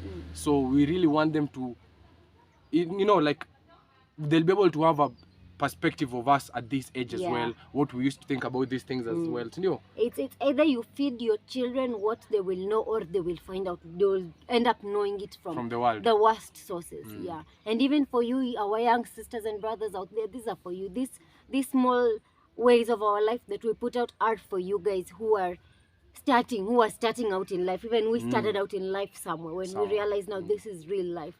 So we're trying to give you guys a few hacks that we used to help us through. So you don't have to fail like we did. You can learn from those and start somewhere further. Yeah. And that's the only way. If whatever knowledge we have to pass it down so that it can be passed down, because the knowledge we have, it was passed down to us. Yeah, you don't need to go through it again. We are here to go through it for you. Yeah. And that's why we evolve. Yeah. Dressing. We'll start with the perspective of a woman in everything. Yeah. So what, AANIQA, do you think about a man's dressing? And we're not talking about me, we're talking about a man. Like, what do you think about a man's dressing? I think in general, as people, dressing, first of all, it's yourself. When you don't dress, everyone has to dress decently. That is my perspective. Whether you're a man, whether you're a woman, you must dress decently. Do not walk around in a way that will make the people around you uncomfortable, you know. Like as a man, if you're going to wear things that are hugging you so tight, sweatpants that are hugging you so tight, how do you expect your fellow younger sisters to feel when you're walking in a room, you know? Where do you want them to look? Do you want them to just look on the floor because that is how you've chosen out to come out? And same thing with women. Yeah, for me as a woman, it's really important for men to dress decently. Yeah, I think men assume that it's only for women to dress decently. No, even men, you must dress decently. So what kind of dressing do you find indecent, and what kind of dressing do you find decent for men? Any sort of exposure. We all have our personal body, right? So any mature person like you and me, Ian, who is behaving in a way that we're exposing our private body to the whole world, leave kids, we're not considering there's kids, there's adults, that is indecent dressing to me. So let's say if I'm wearing a sweatpant and my private parts imprint is showing. Yes, that is what I mean. Like if I'm dressed like that, I'd not even be able to go and stand in front of my mother, to stand in front of my children. Or that is disrespectful. So like is a sweatpant a bad thing? No. Or you can get a size for you don't need men. They always say for women get one size smaller. Yeah. So for men they need to get two size bigger. Yeah, men. You know, men don't wear. It's not only for women not to wear tight things, men. I mean, when you're wearing those unnecessary things, I don't know what you expect. Like the same way you look at women and you wonder, what is this woman thinking? What are you thinking when you're walking out like that? We are also wondering, you know. Yeah. Even for women, it's the same. Women who, most of the time, and I'm sorry, my dear women, I'm going to speak out, but I see women who wear something tight and short. You'll keep pulling it down. What's the purpose of that? You yourself are not comfortable in how you're dressed. Why are you going out like that? If you're not comfortable, how do you expect me to feel when I'm sitting with my man and I'm seeing you're dressed in such indecent things and you're seated right in front of us? Let us earn our respect for ourselves. Then we wonder why do men mistreat women? Why do women mistreat men? It's caused by ourselves, not by anyone else. Yeah. What about you to do with women? Dressing. Yeah. For me, a woman who I prefer a woman. When it comes to dressing, I prefer a woman who can be able to dress her mind. Her mind. If you can dress your mind, then your physical out character will also be showing a well-dressed human being. It won't ever matter, because sometimes someone might wear even something very inappropriate, but you can feel like they're covered. You know, like even for someone else, even a dress, they might feel like it's too giving. So if you understand. Yeah, I do. Yeah, for some other men, dress might be too giving or something like that. So a woman who dresses her mind well, you begin by dressing your mind, understanding that you need to be able to filter out what goes in and what comes out, what we see. Actually, most of the dressing that you see is the mind. Yeah, it's the mind. When AANIQA leaves the house and she's dressed like this, then today she was feeling gold. That's why you can see all the gold. It's the mind. It'll show what the mind was thinking. Today you're feeling to dress up covered full. Yeah, today maybe I felt like having shorts for me. That's how. For me, covering is really. I never used to wear my scarf throughout. That is, I've gone through the stages. So I'm not saying that I was clean. That is why I'm coming out, so that I can share with you, younger sisters, younger brothers. Even I've gone through that stage that I've regretted. What was I thinking when I went out like that? Like, was I really in my mind? That is why I want you guys to not reach that stage that you wonder, was I really in my mind? Be in your mind. So long as you dress in a way that you will never regret, you won't step out of the house and you'll be uncomfortable, then you're okay, you're good, yeah. Yes. And kindly let us know in the comment section what are your thoughts on dressing, especially in our generation. Yeah, for me, dressing has to begin with the mind. I'll definitely need to see you, like the mind is what I'll see first. Even before I see your clothes or anything, I'll see your mind first. And mind, for me, I put what is it called, a filter on my mind. So when I see you're coming with a negative mind, just know you're already filtered out. Yeah, some people say it's attitude or you're holding yourself to a high standard, but yeah, it's best I hold myself to a high standard so that the low standards can get to us. Egyptian is saying hi. Yeah. Niaje ko salama. Safi. Safi. Yeah, so next. Yeah, next we're going. By the way, these are just our opinions, so don't take them so to heart. We're here to brainstorm. You guys share your opinions with us. These are ours. These are ours. These are what form us here. Eating habits. Men eating habits. What do you think about men eating habits? Especially in our generation. And before we go on from there, we'd love to also remind you, we also have our MPESA, and our MPESA, when it's the name is AANIQA on the MPESA. It's my name, yeah. AANIQA Bucks, yeah, it's AANIQA's name. It's my passport name, yeah. AANIQA Bucks. So if you find that name, don't run away. It's just me, yeah. Yeah, it's AANIQA's name. We'll write the name also on the MPESA, so that when you're sending it, you can be able to know who it's going to. When just the number goes to AANIQA Bucks, it's her. We also have our PayPal. Kindly check it out. We've written the exact spellings in the description down, so you can get the exact spelling. Yeah, so don't hesitate to check them out and donate to us. Your donations are coming a long way to fund our start. So it's coming a long way. Yeah, so don't hesitate to donate. It's coming a long way for us. Yes, so we're talking about eating. With eating, I don't have a lot to say, but one thing is that eating is an indulgence for anyone, yeah? So just the same way you work towards discipline with anything, when you see a man or a woman is excessively indulging in eating to a point that they can't control it, just like you said, that sells out where their mind is at. So the same way you have a discipline in everything, it's essential to have a discipline in eating as well. It's just the same. Like you have a discipline in how you carry yourself around, you have a discipline in how much time you spend on doing certain things. That's the same way you must have a discipline when it comes to eating. Do you have a preference of food? How many times do you think a man should be eating in a day? Those are the things. Like I can't say like I can know what can be right for any certain person. I can't know, but so long as that person, what I can advise them or what I can say as my perspective is that you can know when a man is disciplined, and I can know your discipline. You, how you carry yourself out. You have 1 meal a day, right? You have a specific time past when you can eat. You won't eat before that time. That shows your discipline of your mind. So I can't say that I'm the one who told you to do that, right? You found out that was right for you. So the same way, you who wants to know, you just have to figure out what is right for you. In your I eating can't habits. tell you, I can't tell you this is what will be right for you. Or a woman wants you to eat 3 times a day, or a woman wants you to eat 1 time a day. No, just have your discipline. Then you will be able to figure the right thing out for yourself. Yeah. And eating is health, so you make sure you eat as well. Yeah, eat. That is the whole thing. Eating is health. So you can't come and tell someone don't eat. You know, yeah, that's not the right way. Yeah, but men's eating habits are custom. Yeah, your eating habits are custom, so you don't ever look for someone else. Customize your own eating habits. Yeah, figure yourself out. Yeah. For a woman, for me there is no 50-50 about that. You know, a woman is, for me, AANIQA is the one who's going to be carrying the baby. She's the one who does, you can say, you know, like in the house, she does more of the work, cleaning and all that, washing clothes. So she really needs to eat. A woman needs to eat every single hour of their life. Yeah, because I feel like women also eat in small quantities compared to men. Yeah. Men would sit down and eat a big quantity once. Women like snacking, I believe. Like we like snacking on small things throughout the day. Yeah. So I don't. For me, I don't really mind.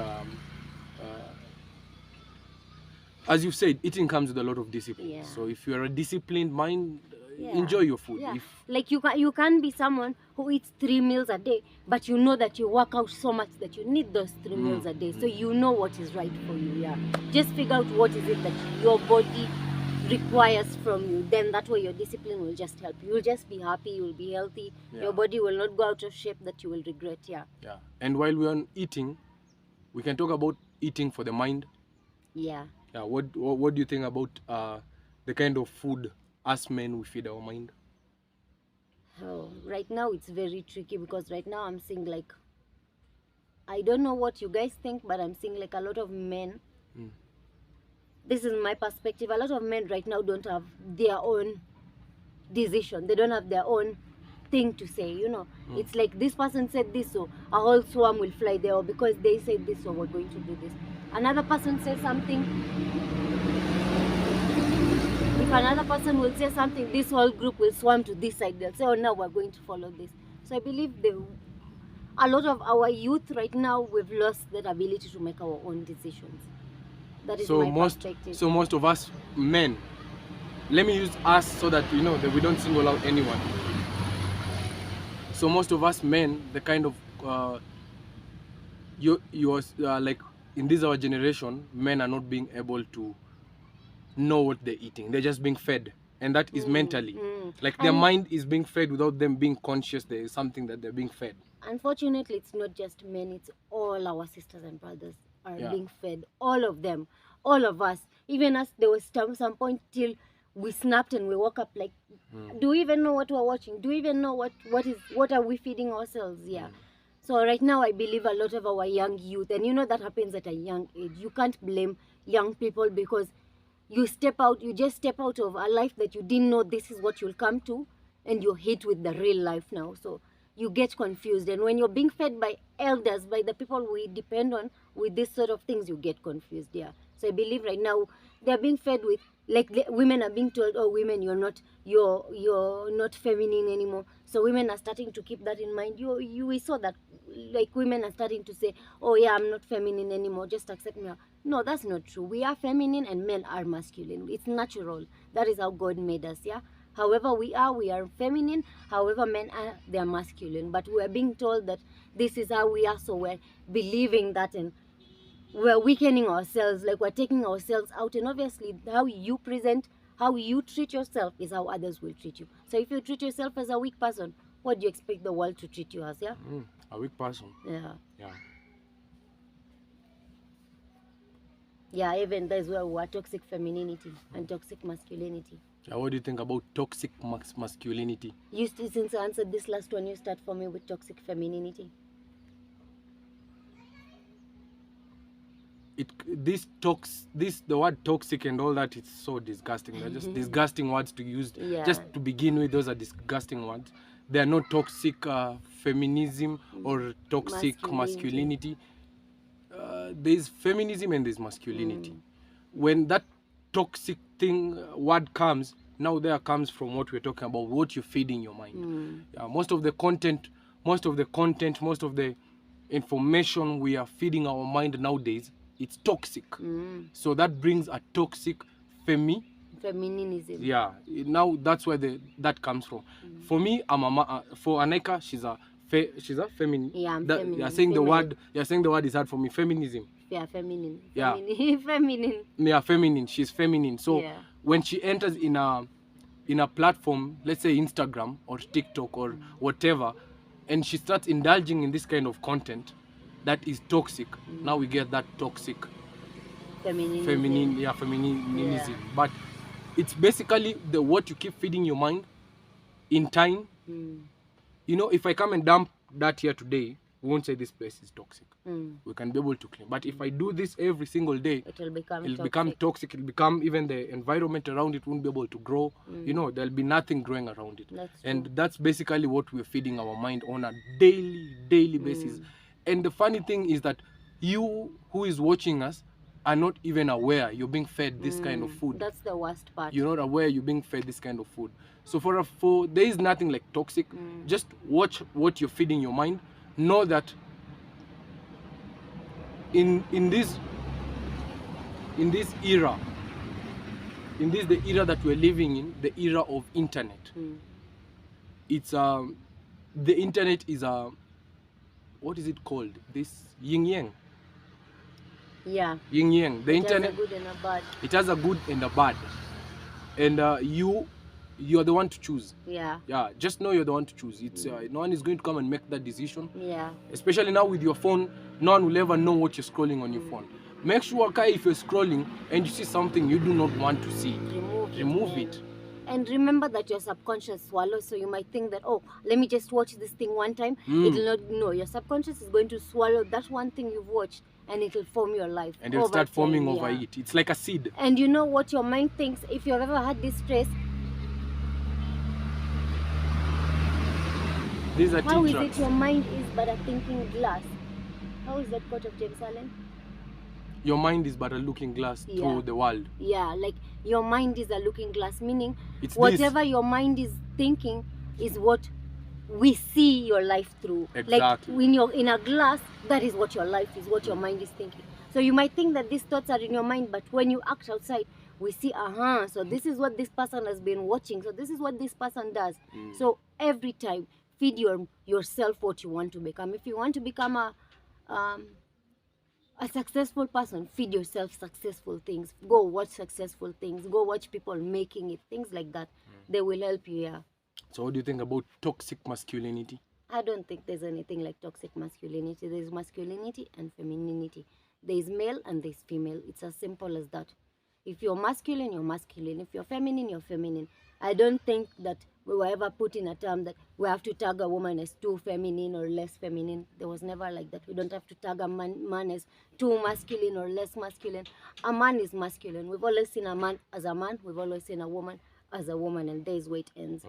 To us, there's just a man and a woman. That's it, yeah. Simple.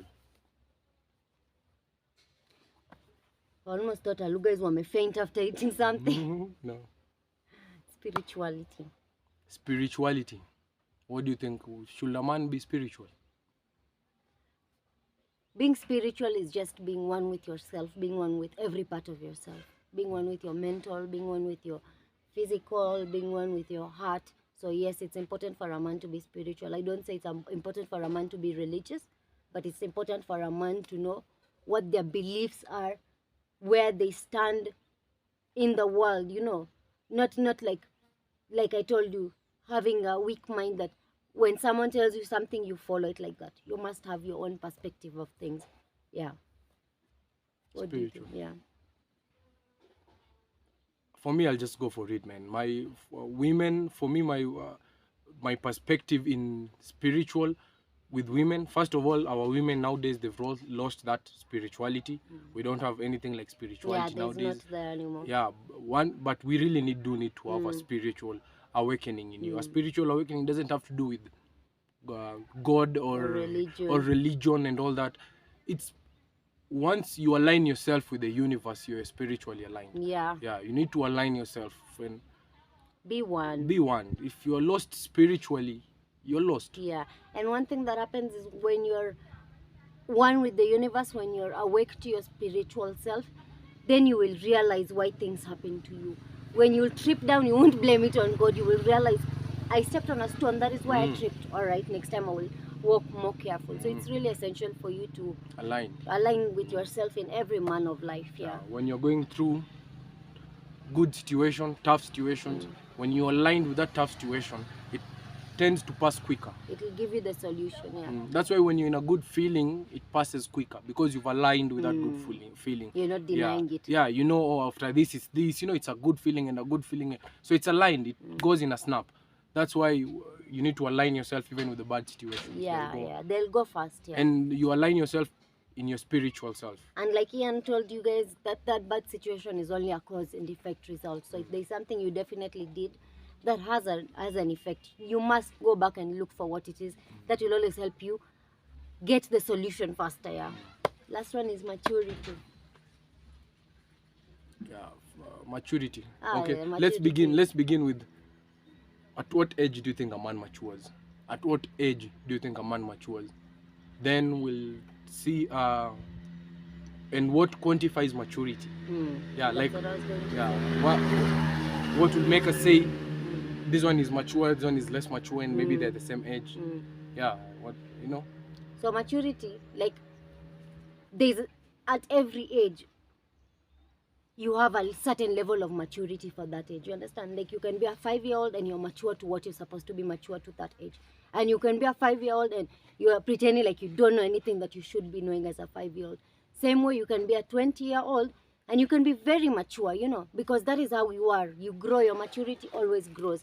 But you can be a 20-year-old at the same time who is acting like a child. It's not recording. It is, but it's so. Assalamu alaikum, family. Salam alaikum. Here is our day today. Here is our entrance. Here is our bench talk, what we normally have our bench talk. Here is the tea leaves. And here is Naifu and Wolf. And here is me, myself. Here is us. This is a continuation of our last video. We left one point out. Maturity. Yeah, maturity. It's drizzling. Yeah, we're talking about maturity. I personally feel like women mature faster than men in this our generation. Hey. I personally feel, if you agree with me, leave a comment. I personally feel like women are maturing faster in this our generation than previously. Actually, their maturity level is going down with the years. Like, the younger they are now, the mature they are becoming. No, women, I believe that from okay, it's how we are brought up from a very early age. Let's obviously, women are told women are built up to handle responsibility, and obviously, if you handle responsibility, we might be at the same age, but a woman will have more responsibilities than a man would. That is just a natural, I think, natural life. So that's what makes a woman. Niaje? It's just the responsibility, how she's brought up early. Yeah. So that's what makes a woman mature faster. Yeah, it's, you know, like how you're brought up.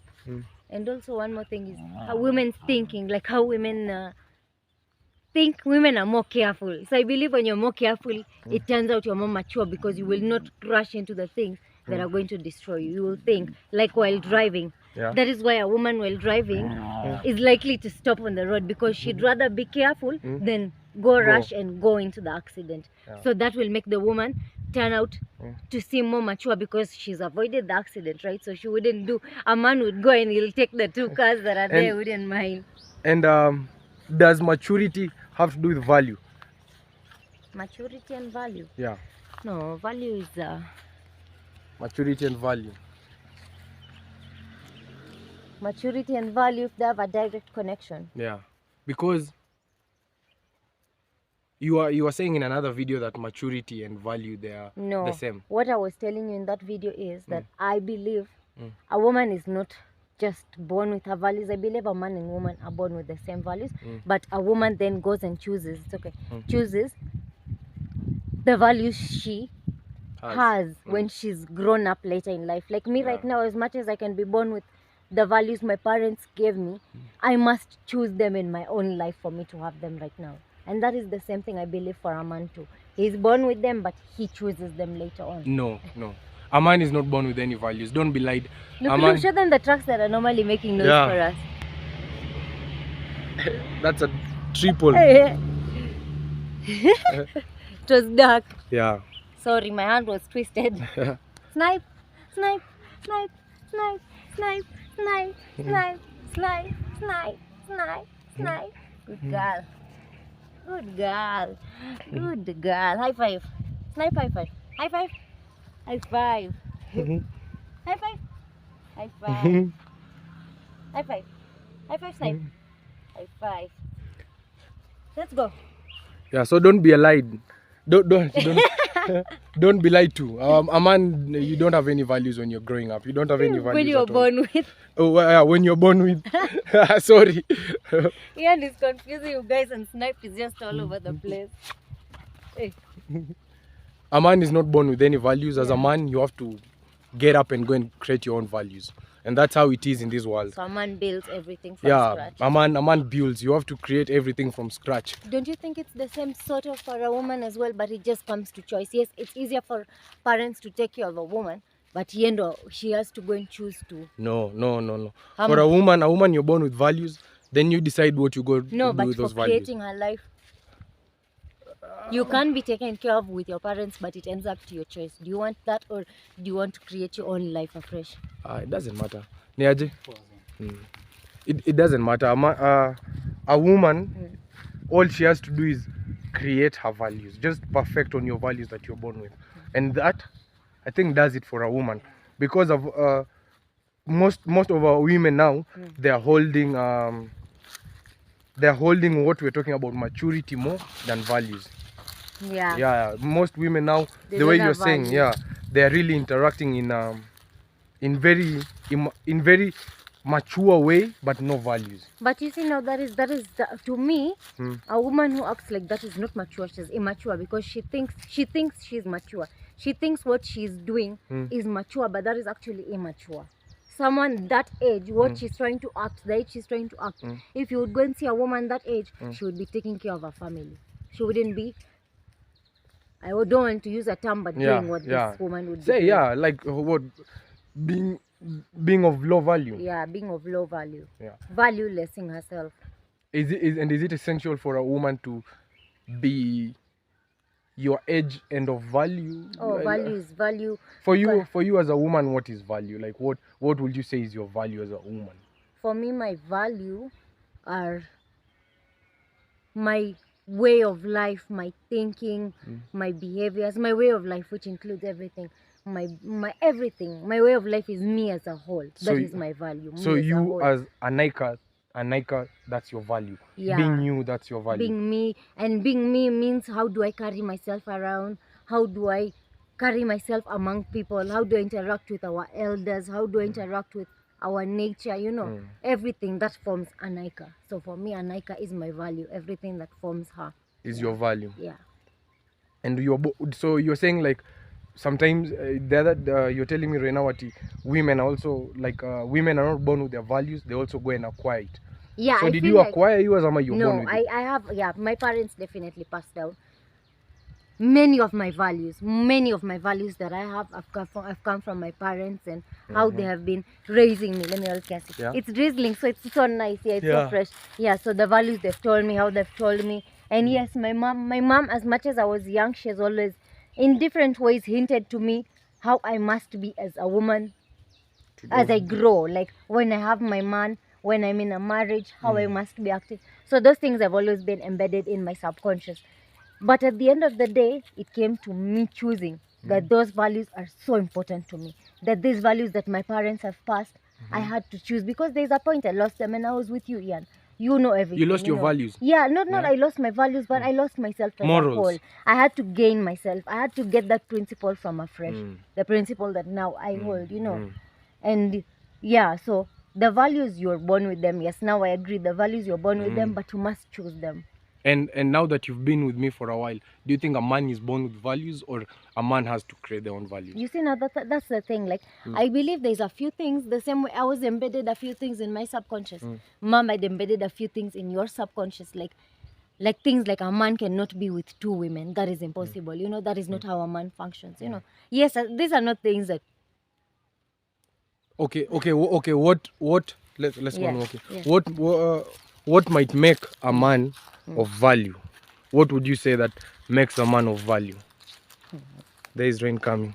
What makes a man of value? The same way I say I am my value, so I believe the whole being of a man is what makes him of value. What he is as a whole being, who you are as a whole being, Ian, is what makes you of value to me. Not achievement, not a specific that's what I was thing. asking. So like, saying is it achievement? No, it's not a specific thing, not money. It's you as a whole, how you carry yourself up. It's small things. A lot of small things make you as a whole, right?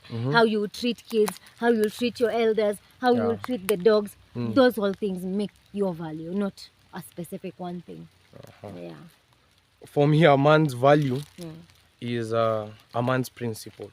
Yeah. What are your principles? Hey, baby. Yeah, no, I won't go inside. This is where I'm passing. I thought Ian is entering the tree. She thought I'm going inside here. Look here, they burn what? Charcoal. They burn charcoal here. Look, someone is herding their cows. Oh yeah. Going back home. So that you know we're in proper village life. It's the rain. Senor. Yeah. It's so beautiful. I wish you guys could come and be rained on with us a little bit. Oh, our clothes. Oh. Our clothes are being rained on. We have to go for them. Yeah, let's go for them in a while. Let's wind up our video as we go for them. Or we'll just go remove. Yeah, we'll just wind up while you go. This is a tree nursery. Yeah, it's a tree nursery. It's dying out. Here's our landlady's home. Yeah. These are dying out. Cypress trees. Well, Yeah, we're going to take these. yeah, we'll take them to Our place. a piece of land there. They're all dying. These are fence here. Put your head. This is What have you done to snipe this is us? fence here, Nice. and this is a nice place for us to end our beautiful video. Nice. Thank you, dear family. Our beautiful family. Beautiful family. We love you. Yeah, and thank you so much for your time. You are always supporting us content creators. Yes, thank you so much. We humbly appreciate you. Yeah, on behalf of all content creators here. Yeah, and let us know in the comment section, what do you think? In this our generation, are women growing faster than men? And is it should it be a pandemic? Should it be a pandemic if women are maturing faster than men? Anyway, I think that should also be a boost to men to mature faster. No? Yeah. And also, if it rains at your place, just know we sent you some rain from here. Yeah, that's direct from here. Yeah. We also have our information in our information. In our description here. Yeah, in our below. description here. Yeah. Kindly check it out. Your donations will be coming through a long way for us. We are staying right there. There. And we are planning to move out of there. That's our plan. There's our clothes there, hanging there. Yeah. So our plan is to be able to move out. So we are trying to raise funds. Not trying, we are managing to raise funds. We're saving them. Yeah, we're saving them as we speak. All your donations are going into a saving. Kindly watch our land video. There's where we're planning to invest them. Yeah. Yeah, and so far, only one friend of ours, one family friend from UK, as the one who's been supporting us. No one else has yet come out. It's best for us to put it clear. No one yet has been able to support us or even donate one single shilling ever since we started putting our apart from Bethwell and apart from Bethwell. Bethwell has been our Bethwell family is our too. family too. Yeah. Bethwell sent us the first day. He managed to send us something that we got food with. And he's always been there with us at every step. So Bethwell, thank you very much. Yeah, Bethwell sent us something. We managed to get food with it that day. Also, one of our friends, family friends, we don't want to say the name. Just we won't say the name. Yeah, she's a family friend from. She brought a lot of hope to our life. Yeah, she brought a lot of hope. She's the only person who has come out to support us. So we really appreciate if one or two other people will be able to come and help her join our hands to be able to support us, it will be also helping a lot. Yeah, and Hope, we really appreciate you. May God bless you. May God bless you so much, Hope. Hope is really supporting us, guys. Yeah. She's bringing so much hope in our life. So thank you so much. Thank you so much. Yeah. And we love you, family. Rain is coming. Be ready. Yeah, be ready. Cheers. From here, it's a salute. Third part, no. That part. We thought our cups ahead, man. The video. And Mazay have fucked up my DL, seen a DL, so normally. Yeah, imagine that's how tough today is for you guys. Faster in this our generation than previously. Actually, their maturity level is going down with the years. Like the younger they are now, the mature they are becoming. No, women, I believe they are. Okay, how women are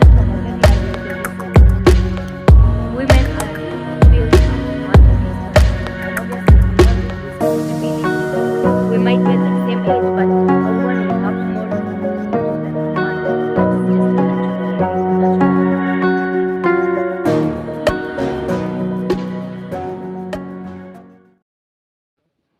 As we said, we're talking about a woman in a man's world.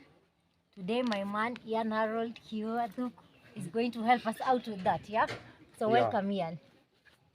Welcome to our, what is this? This is a blanket talk, I'm a ground talk. A relaxing talk. A relaxing talk, yeah. Ian, first of all, assalamu alaikum once again, family. Welcome. Yeah. Yeah. This is my Mr. Kihua. I am AANIQA, Mrs. Kihua. Yeah, and today I'm the one who's going to be interrogated. Yes, today Ian is on the question, on the hot seat. I want to know what Ian thinks about a lot of things that I may do. Let me say, me as a woman, what Ian thinks about a lot of things that I may do. In this our generation. In this our, yeah, we're talking about our generation. Before, after, we don't know, but right now, currently, what we see in front of us. Yeah. So first of all, I would want to know from you, in this generation, what is a woman in a man's world? Before we begin, let's give you guys some good news first. Yeah. Yeah, we have our GoFund is up, guys. Our GoFund family, our GoFund is up finally. Yeah. Yeah, so you'll be helping us you'll be helping us help to help ourselves yeah. to begin an beautiful journey of our building construction. The GoFund is for our building construction project. Yeah. Yeah, we have our GoFund is up. Kindly check out the link. Kindly, family. And our PayPal is no more working, so kindly don't use our PayPal. Yeah. It's no more functioning at the moment. That's cancelled out, yeah. So right now, kindly use our GoFund. We have someone who is managing it for us. Someone special is managing it for us. So you'll be helping us a lot, family. As Ian has told you, that is how we will start our life. Yeah. The rentals are meant to sustain us. Yeah. So back to the topic, Ian. Yeah. So kindly check out in the link for our GoFund. Down here. Yeah. So what was the question again? What is a woman in a man's world? What is a woman in a man's world? A woman should be a helper in a man's world. Should be your other half for the other things that I cannot complete, do. She'll be the one to do that for me. So that's a woman. A woman is Nice, nice. yeah. That's it for a woman. But in this generation, okay, that is who a woman should be. But what is a woman in this generation in a man's life? In a man's life? A woman. We don't have now any women. I think from it doesn't matter what age you are. There are no women anymore. There are no women anymore in this generation. It's a generation that men have not been leading. So when the women took over, then there is no. Even you want to mtaka story penye. The women, they've come for the hugs here. Yeah, mlisema by then we speak a bit of Kiswahili. Yeah, tutabonga Kiswahili kiasi in the video. That is, we'll speak a little bit of Kiswahili. No. Sasa? Yeah, let's go on. Yeah. Yeah, there are no women anymore in this. There are no any women in this our generation now. Most women, I think AANIQA is the last woman remaining. I'm sorry to say. is the last one. I'm sorry too, yeah. Yeah, I'm sorry to say she's the only one remaining. I'm sorry to say that to all the men outside there. She's the only woman remaining. Who the rest, wow, it's a different thing. I don't know if you can call them women anymore. So okay, let's there are no women in a woman's world. In a man's world. Yeah, in a man's world. Let's break it down a little bit. Yeah, let's break it down in terms of dressing. To me is very important. We did the same version of man in a woman's world. Kindly check that out too. I want to know in terms of dressing, what does a man want to see in a woman, and in this generation, is that what women are like, or what are women like in this generation in terms of dressing? First of all, in this generation, there is no dressing. I can't say that there's a dressing. People are basically naked. They're just exposed. Yeah, so we can't say anyone is dressing. There's no woman in this generation who is dressing. Kiasi, there's no woman in this generation who is dressing completely. There isn't even one. So there's no dressing. In this our generation, there's no woman who's dressing apart from AANIQA, because dressing comes from how you dress your mind. Your mind is like a sweet. If it's not dressed well, only flies and filth come to it. That's our teacher. Yeah. So the reason why I'm saying there is no dressing in this generation is because most women don't have that that wrap of their mind. They don't have that value to differentiate a few things, and I actually don't blame women for that. I always say it's men have failed to lead, and where there's no leadership, then you can just imagine. Yeah, it's headless chicken. Yeah, it says headless chicken. It's a headless chicken. Yeah. So okay, that is how it is in our generation. So what should it be like in a man's world? Like, how would a man see a woman in terms that he will give this woman respect, such that he will not look at her as a inikitu, not like that. He will look at her, oh, this is a woman. I will lower my eyes and look somewhere else. You see, how would that happen in a man's world or in a man's mind? What sort of a dressing? Okay, the dress code that we're seeing, first of all, it's because women are thinking that we want to see that, men want to see that. Yeah. But I tell you this from my circle of men who are around me, that is not something I'd straight up tell a woman, no, this is not. If you think we want to see you looking like this, no, we do not want. Looking like how? Women take this. These are pointers for women. Yeah. Looking all ratchet, looking all ratchet and made over, all makeup. First of all, makeup came from clowns, I believe so. The way you say it's a funny thing, like, if you really come to see of it, why does where did the clown concept come, where a clown covers his face in multiple colors and they make fun of him? A clown came up as someone who people look and point and laugh at. Yeah. Women, we fill our face with many different layers of colors. Yeah, kindly check. We fill our face with different layers of colors in terms of makeup, our lips. We color our nose different. We color our eyes different. I believe that is just like a clown concept, because men do look at that and laugh. They look at that woman, they're like, what does she fill their face with? And they laugh. That is what a clown is. That is how a clown came up in my concept, our concept. That is just a woman made fun of. All this makeup and all this underdressing of not being able to dress is not something that us men, I think maybe the earlier generation of men, the slightly older generation of men, slightly lost their way. They didn't know. They didn't know. They misled the women to think that is what they want to see. What are the fantasies of men? They made it seem like it's what we want to see walking in the streets. Yeah. But that's not. I personally hate it to see ratchetness. I don't, and I've kept a filter out of that. Ratchetness, I don't, because if I as a man tolerate it, it will mean the woman will go on having that. But the minute I start letting her know this is not the right way, then she'll begin to change her ways. The women the women are how they are in this generation, because I as a man have not taken up that leadership.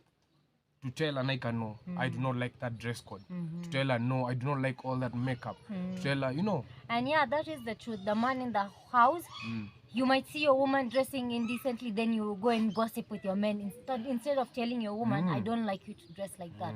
I don't like you to go out when you're not covered well. Trust me, us as women, many men think that women don't want to be submissive or women are all into their no. Women are very willing to understand, but we need a man who can take that take that power to come and tell your wife that I want you to dress like you're my wife. I want to see you in this other ratchetness, what we call in our home. Do it in our home where I'm seeing you. But when you're going outside, I want to see you covered. I don't want to see you dressed indecently.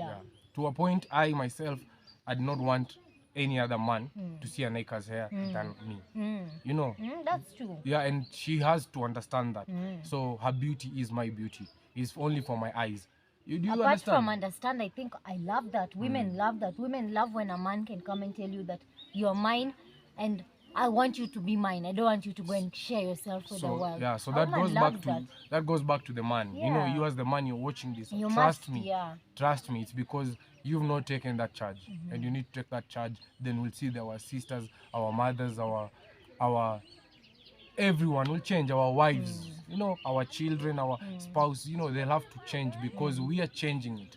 We all have a role to play as men, as women. We all have something or another. We must contribute for this whole change to happen. Yeah. Okay, we've talked about dressing. Yeah. What are values in terms of like how a woman would interact with her elder women, you know, with younger girls, younger children, younger boys. Where do you think women should be in terms of value in a man's life, and where currently in our generation are women in terms of values in a man's life? Habari zenu? Salama. Exactly what you've just done. Yeah. Exactly what you've done. You just said hi to elderly women. You let the tea come your way. The tea is coming. Yeah, enjoy. Yeah. And another one is going again. Another one is going to fill up. Yeah. You know, first of all, our peers. This mostly we're talking. In fact, in our generation, you can't say there's a difference between a 12-year-old and a 40-year-old woman. You know, because so much has changed. So much has changed. You know, the woman lost the womanness. Feminine. Yeah, I see videos of women putting up makeup to their young toddlers. You know, like small children. You're putting up makeup to them. So the interaction between you right now with a small girl with an elderly person clearly doesn't have a connection anymore. You are you, they're them. So there is no value. Like there is no. In fact, value. We have no value between the women of this generation. Literally have no values for them. A woman can come out without knowing how she's dressed. Yeah, that's true. You can come out of the house and not actually know how you dressed. You know, it's something that I wonder when I see you, my sister, dressed how you dressed. I'd wonder, you know, like what is your purpose? Because when you're passing your brother, would you want your brother to look at you like that? Would you want your father to look at you like that? Would you want the young generation who are coming to know this is the way? No, that's not the way. That's not right. And let's not sit here and lie to ourselves that us men are not to blame. We must take charge of our women. We must take control. I cannot see my woman walking outside naked and I be silent about that. I must tell her no, so that she can grow even the next generation knowing no, that's not what should be around here. We must, I don't know, women look for leadership. Women submit to power. So if you are a man and you've not taken that power, we are losing it. It's a game that us men are losing.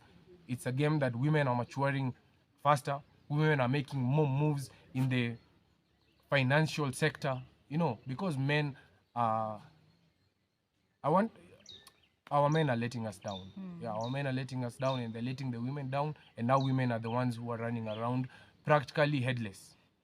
Ama? Yeah, it's practically headless, or just running. Since they've not been told what like how you've said, men have not said what they want. They're going with what they believe men want, and they're just following that. Yeah, since they're not being told like this is not what we want. Nah, that's not what we want. We want you to literally be you. And what we are saying, that's not you. Yeah, that's not you. That's someone else you're trying to portray, thinking that's what another man would like to see about you. I'm telling you as a man, no. Yeah. I'd love to see your decency. I'd love to see your mind first before come with your mind first, then let everything else Your shine. mind is all the power you have. Your mind, yeah. Next question on that. I'm enjoying this. If you're enjoying this, kindly leave a like. Yeah, we've spoken about values. Yeah, I'm using my mind. Like, I'm not prepared questions. I'm using what I would want to know would be your thinking in things that I would do. Yeah. Yeah. So we've done dressing. And dressing, we said there's no dressing in this generation. All women but are they practically should naked. be. All women are practically naked. There's no dressing anymore. We can't say we are dressing. They're not dressing. You're naked.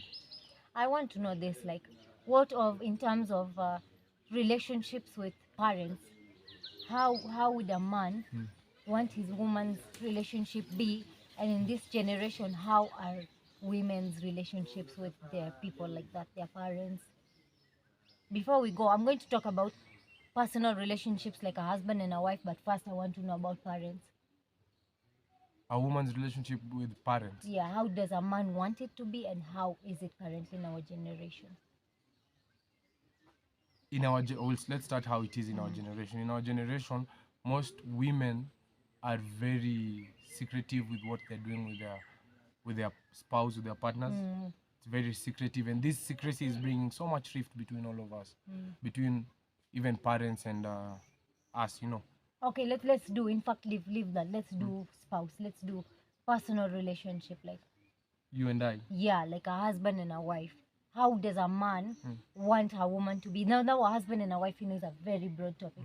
How does a woman want his wife to be with him in terms of openness, in terms of honesty? Does he want her to be honest, or does he not want her to be honest? Like, keep your things to yourself. I think one thing that beats everything else for me as a man is respect. Yeah, if yours my woman, everything else is okay as long as there is respect. As long as there is respect, you respect, this is your man. You understand in your head that this is your man, and you must put the respect to it. Anything else, I'd say I want you to love me more. No, love, sometimes you'll hate me more, sometimes you love me more. It happens, yeah. Yeah, it's something that I feel. Emotions are like that. There's a But feelings. yeah, but respect won't ever matter if you love me more that day or love me less. Respect is constant.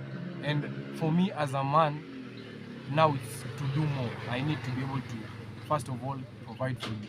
I need to be able to protect you. I need to be able to love you in ways that don't have to include me telling you I love you. You get me? Yeah, those are the kind of, for a man it's more broad. But once you get that respect from your woman, you get that respect. It's like a fire you light in men. It's like something, you know how I am. Yeah, you I know. lit that. You lit that by giving me the respect. Now I'm not lazy. I do not sit around and lazy. I'm putting in the work because you lit it with respect. So if you want your man to be a man, try lighting it with the respect. Respect him, yeah. That's it. There isn't any other thing like communication or honesty and all that. I'd not mind you keeping a few things to yourself. You're a woman, but me, with respect. I think let's say even something like very simple, like you're going through your once a week, something something like that, like something like that. You're allowed to keep that. That's what I wanted to know. Like respect. You must be specific. You don't keep things that are genuine things. These things that go on in your mind, you must share. But when it comes to something as personal as what Ian has just said, that you're allowed to keep, but nothing else, not things that it actually doesn't matter. If you just respect me, AANIQA, I doubt if I'll ever feel you're lying to me or any of that. I trust. Once you respect me, I trust you. So I trust everything about you. So it's okay. But as a woman, now this is for women. As a woman, you must be open. That is, I don't know if that's a thing for every woman thinking a lot. Your mind is always thinking. So when you're sharing with your man, it helps a lot. You don't remain in those thoughts and get worried. You realize how small the thing is. You see how Ian, I just randomly ask you, what do you think about this? Then you'll answer me and I'll change my whole mindset about it. Yeah, so that's essential. And I think what respect is for men, protection is for women. I don't know if my fellow women agree with me, but a woman you know how protection comes out. Protection comes in terms of even you telling me don't dress like that. That is not the right way. So for a woman, protection is what respect is for a man. Yeah. So if you want your woman to be yours, also be able to protect her, not just physically, but in every way. Yeah. Mentally. Yeah, I need. Spiritually. Yeah, as AANIQA is growing, I understand she's growing faster than I'd grow. So I have to put on the extra work for me to be able to. If I should be the one to let my wife know that, oh, here there's a portal. Yeah, go around like this. Instead of her finding a portal and wondering what's the point of having a man who's leading my home. And you guys need to understand, like, these are natural phenomenons for us. These are how we're created. Let us give you in terms of, let's use the lion. Let's use a lion as an example. When a lion wants to welcome his lioness and his family to a location, to an area, he goes and surveys the whole place. What is it called? His kingdom. He goes and surveys the kingdom to know what he's going for, so that when he brings his family there, he knows everything that is going to access his kingdom. Yeah, that is what it means that a man protects his family, a man protects his home. Yeah.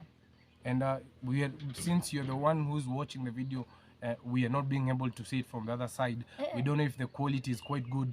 If you leave a like, we'll know then it was good. You're being our producer. You're being the producer and the cameraman, and so help us with the camera work. If you're seeing it's not well, let us know in the comment section so that next time we'll know. Tafadhali tuambie kwa comments, tuambie kama mmependa video. Yeah, kwa comments. Hii video we are asked by a family, by our fellow family, to include some Kiswahili. Yeah. So this one is for you, lazima family. Include Kiswahili hapa na pale.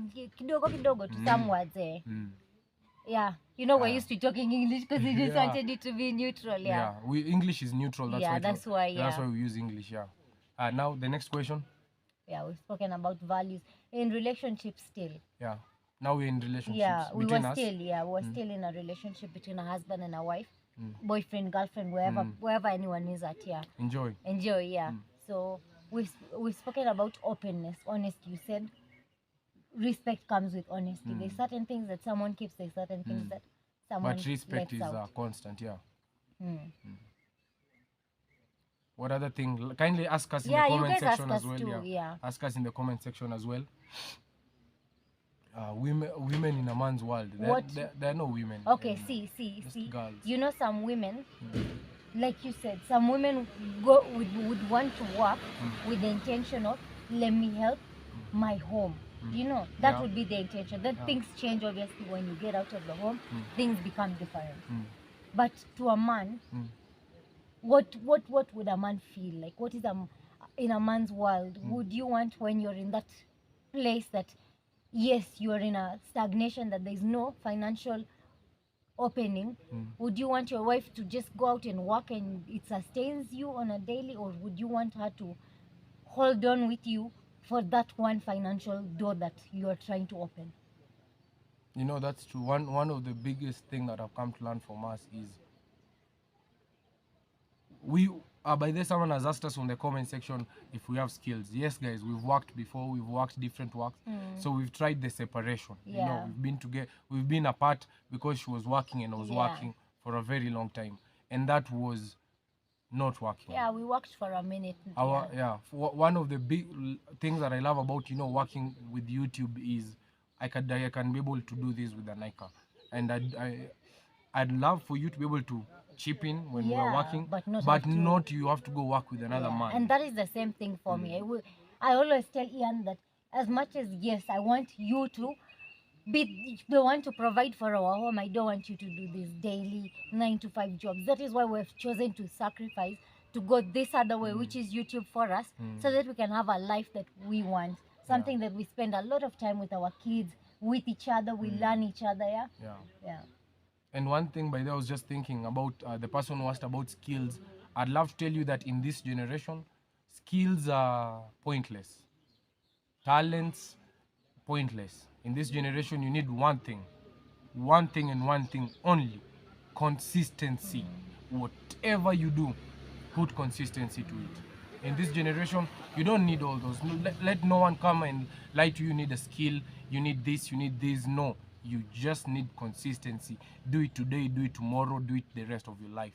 That's it. True. Unfortunately enough, right now we know That's that it. through experience, not by guesswork. Through We have experience. worked, as Yeah. Ian told you, we have worked. We have Yeah. worked in hospitals, We've worked in under people, garages, yeah. we've worked in every sort of We've job. worked under people. I've Yeah. worked in carrying weights Yeah, for someone literally. else. We've worked as Yeah, every yo, sort of job. It's not easy. And it has not done anything as what YouTube has done in already just done, in yeah. a few months. Yeah, YouTube man. has already shown us what these other things were not showing us. mm. And in YouTube, all we were giving is consistency. We had no skill. We're providing, like here, this is not a skill. These are just our minds that Exactly. we're bringing out. Yeah. Exactly.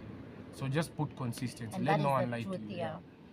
And we'll be closing it there. No, you didn't finish saying about the jobs. Like, what would you want? Like, No, would you no, no, want no, to no. have- For a woman, don't go out looking for a AANIQA. I cannot allow you to go outside work with another man. So definitely as a man, first of all, it's important to make a plan as a man, right? Yeah, It's important. Yeah. As a man, you need a plan. A plan is a man. You need a plan. Yo, you can't always be dreaming. You have to make a plan, and now you have to execute the plan.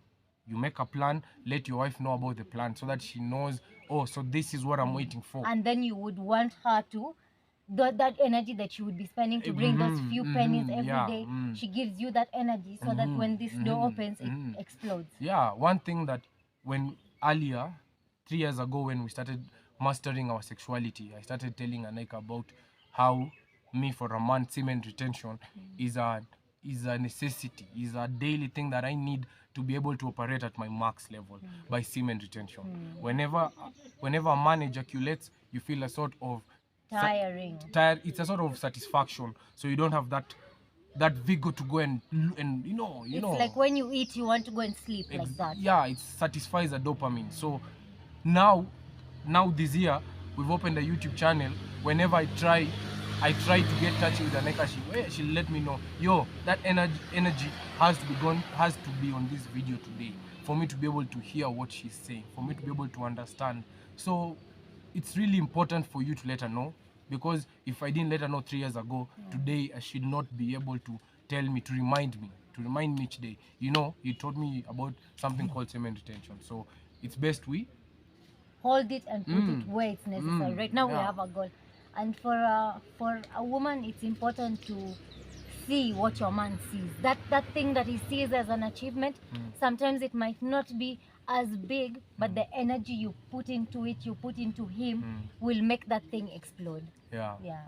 Isn't that true? Like, That's you one, see, when he has a dream, when he has something that he tells you that this can work out, as much as it will be a sacrifice at one point, just put it there. Just put it there, then it will pay you one day. Let me tell you guys one thing that I've come to learn with this is AANIQA is a fuel. And one thing that you'll get to know about us is I've come with so many plans, I've come with so many dreams, I've come with so many ideas that AANIQA has been there for me from day one till the end. Most of them have come and have failed. Most of the plans, most of the dreams, they came and failed. But you've always been there. Because you've now always look been where there we to are. support each dream that I come with, each plan that I come with. You're always there to support me. I think it's vice versa. We both support everything. He never washes my dream away. Instead, he waters them and helps them grow. Even for me, as small as my dream would be, before Ian goes to Shadi, I still have 2 more questions for you. Okay? I have 2 more questions for you. Good. Shadi's there. He's brought a few things for us. No, I guys just have wanted seen to him, check. Sometimes we get a call and the video cuts and we don't realize. It's still going on? Yeah, it's good. Okay, I want to ask you, what as a husband, what do you think about if I had a lot of friends who I'm spending time with? Like I would, instead of sitting here right now, I would be having a lunch with my friends. What do you think about that? One thing that we need to understand is you as AANIQA, you as a lady, you as a woman, me as a man, we have one thing that is constant, is the energy. And energy is not something you can divide it. I cannot take a battery cell and try and use it to power my car, power my house, power my everything, my supermarket and all that. So you as a energy, you can't be able to power everything. You can't be able to go and talk to your friends about how you're feeling and still come and talk to me about how you're feeling. So you're my best friend. I'm not ashamed to say AANIQA is my best friend. And Ian is my best friend. So if you can be my best friend, then why not I can be your best friend? Yeah. We can have friends, we can have, in fact, we don't have friends. We don't have friends. We have family. We just have family. We have family. And we are the best. If we need a best friend, we have each other. We have each other. Right now, than to go and waste my energy and give it to friends, and I've done that before, and friends have come in between my relationship. We've been there. That is a lesson to my fellow sisters out there. Your friends, as much as they might have a good intention for you, there will at some point be a rift in your relationship. So make your man your best friend and talk to him about everything you feel. And this we're talking to you guys about with 13 years experience. Yeah, we've been together 13 years. It's been a journey for us. We've had friends. You ask my friends, I've cut off all my friends. Mine, I cut them off in high school. One thing that also a man you need to understand, cut off everything for you to be able to work for your purpose. Yeah, all I'm doing right now is working for my tomorrow. And I'll be happy to know that I worked today so that tomorrow I can have plate on my table. And you'll enjoy it, you know, you'll value it such that you'll never feel like, oh, now I have it, what will I do? You'll always be happy. Right now we're so happy for where we've reached on YouTube. And then my final question, I've asked you about friends. Friends, I'm sorry, is not a very nice thing. Last one is your final advice to women as a man. Final best advice, one advice you'll give to women as a man. Let me show them where it was recording. It was set up there. It was set up here. It was set up here. This is our bus stop, guys. This is where we put in our phone. The phone and show them. Yeah, there's AANIQA chilling. Puppies are having a good night's sleep. I'm a good day. I'm a good afternoon sleep. Good afternoon nap. It's recording. Shadi kiasi. Safi. Yeah, so last advice. Okay, for my young sisters, my young girls who are coming up, don't look at the women of our generation for influence. They are lost. Build the next influence for the next generation. This is for you young ones who are coming underneath us. And for you, our age, we've already messed it all. There's no messing it all. We've already messed to the ground. Or the only thing you can do is pick up our ashes and try and clean the ground now. The ground for the coming ones. And for you who are ahead of us, let us do it now. You're ahead of us. You are our leaders. You're the one who's leading us. We are looking up to you guys. You're our mothers. You're our sister mothers. You need to be the leaders. You know, as a woman, don't ever be scared to... The women of the older women are very scared. Most of the older women are very scared. You know, they're very scared because they messed you guys. But imagine the importance of having you, our elder ones, elder than us, the ones who are guiding us. Right now, who is supporting us is a fellow mom. And what she does for us, I don't think I can comprehend to put for you guys in words how far out of her own circle she goes to be able to help Ian and I out in our life. So, so for you, Hope. Thank you so much. Hope, and this is why I'm saying for the ones who are ahead of us, you know, they are leading us now. Yeah, they're leading us. Yeah, we need you guys. That. Yeah, we need you guys, and just remember, we're always looking at you guys for the advice. If you see AANIQA dressing bad, if you see AANIQA doing something bad, it's good to let them know. It's good for you elderly women now to be able to help this young generation coming up. Let's understand that we've already messed it. So let's just try and salvage something, guys. And for us this generation, let's try learning from our elder ones, the advice they give us. Let's not be too chwangumu, chukua advice, and let us grow from it. They're there to guide us. Just ask for it and they will guide you. And Hope, like always, much love to you from us. And much love. Guys, kindly check out our description for our GoFund. Yes, our GoFund is up. So much. Kindly, PayPal is a no-go zone. Go our GoFundMe account. You will be supporting us so much. Have a beautiful day. I hope my dear women have taken some tips and tricks from your brother. If you'd love to hear more of this, kindly let us know. Ask questions. Men, ask questions. If you want to AANIQA to answer them, we would love to. And advise us. Correct us where we've gone wrong. Correct us where we've gone wrong. We'd love to hear from each one of you guys. See you in the next one. See you in the next one.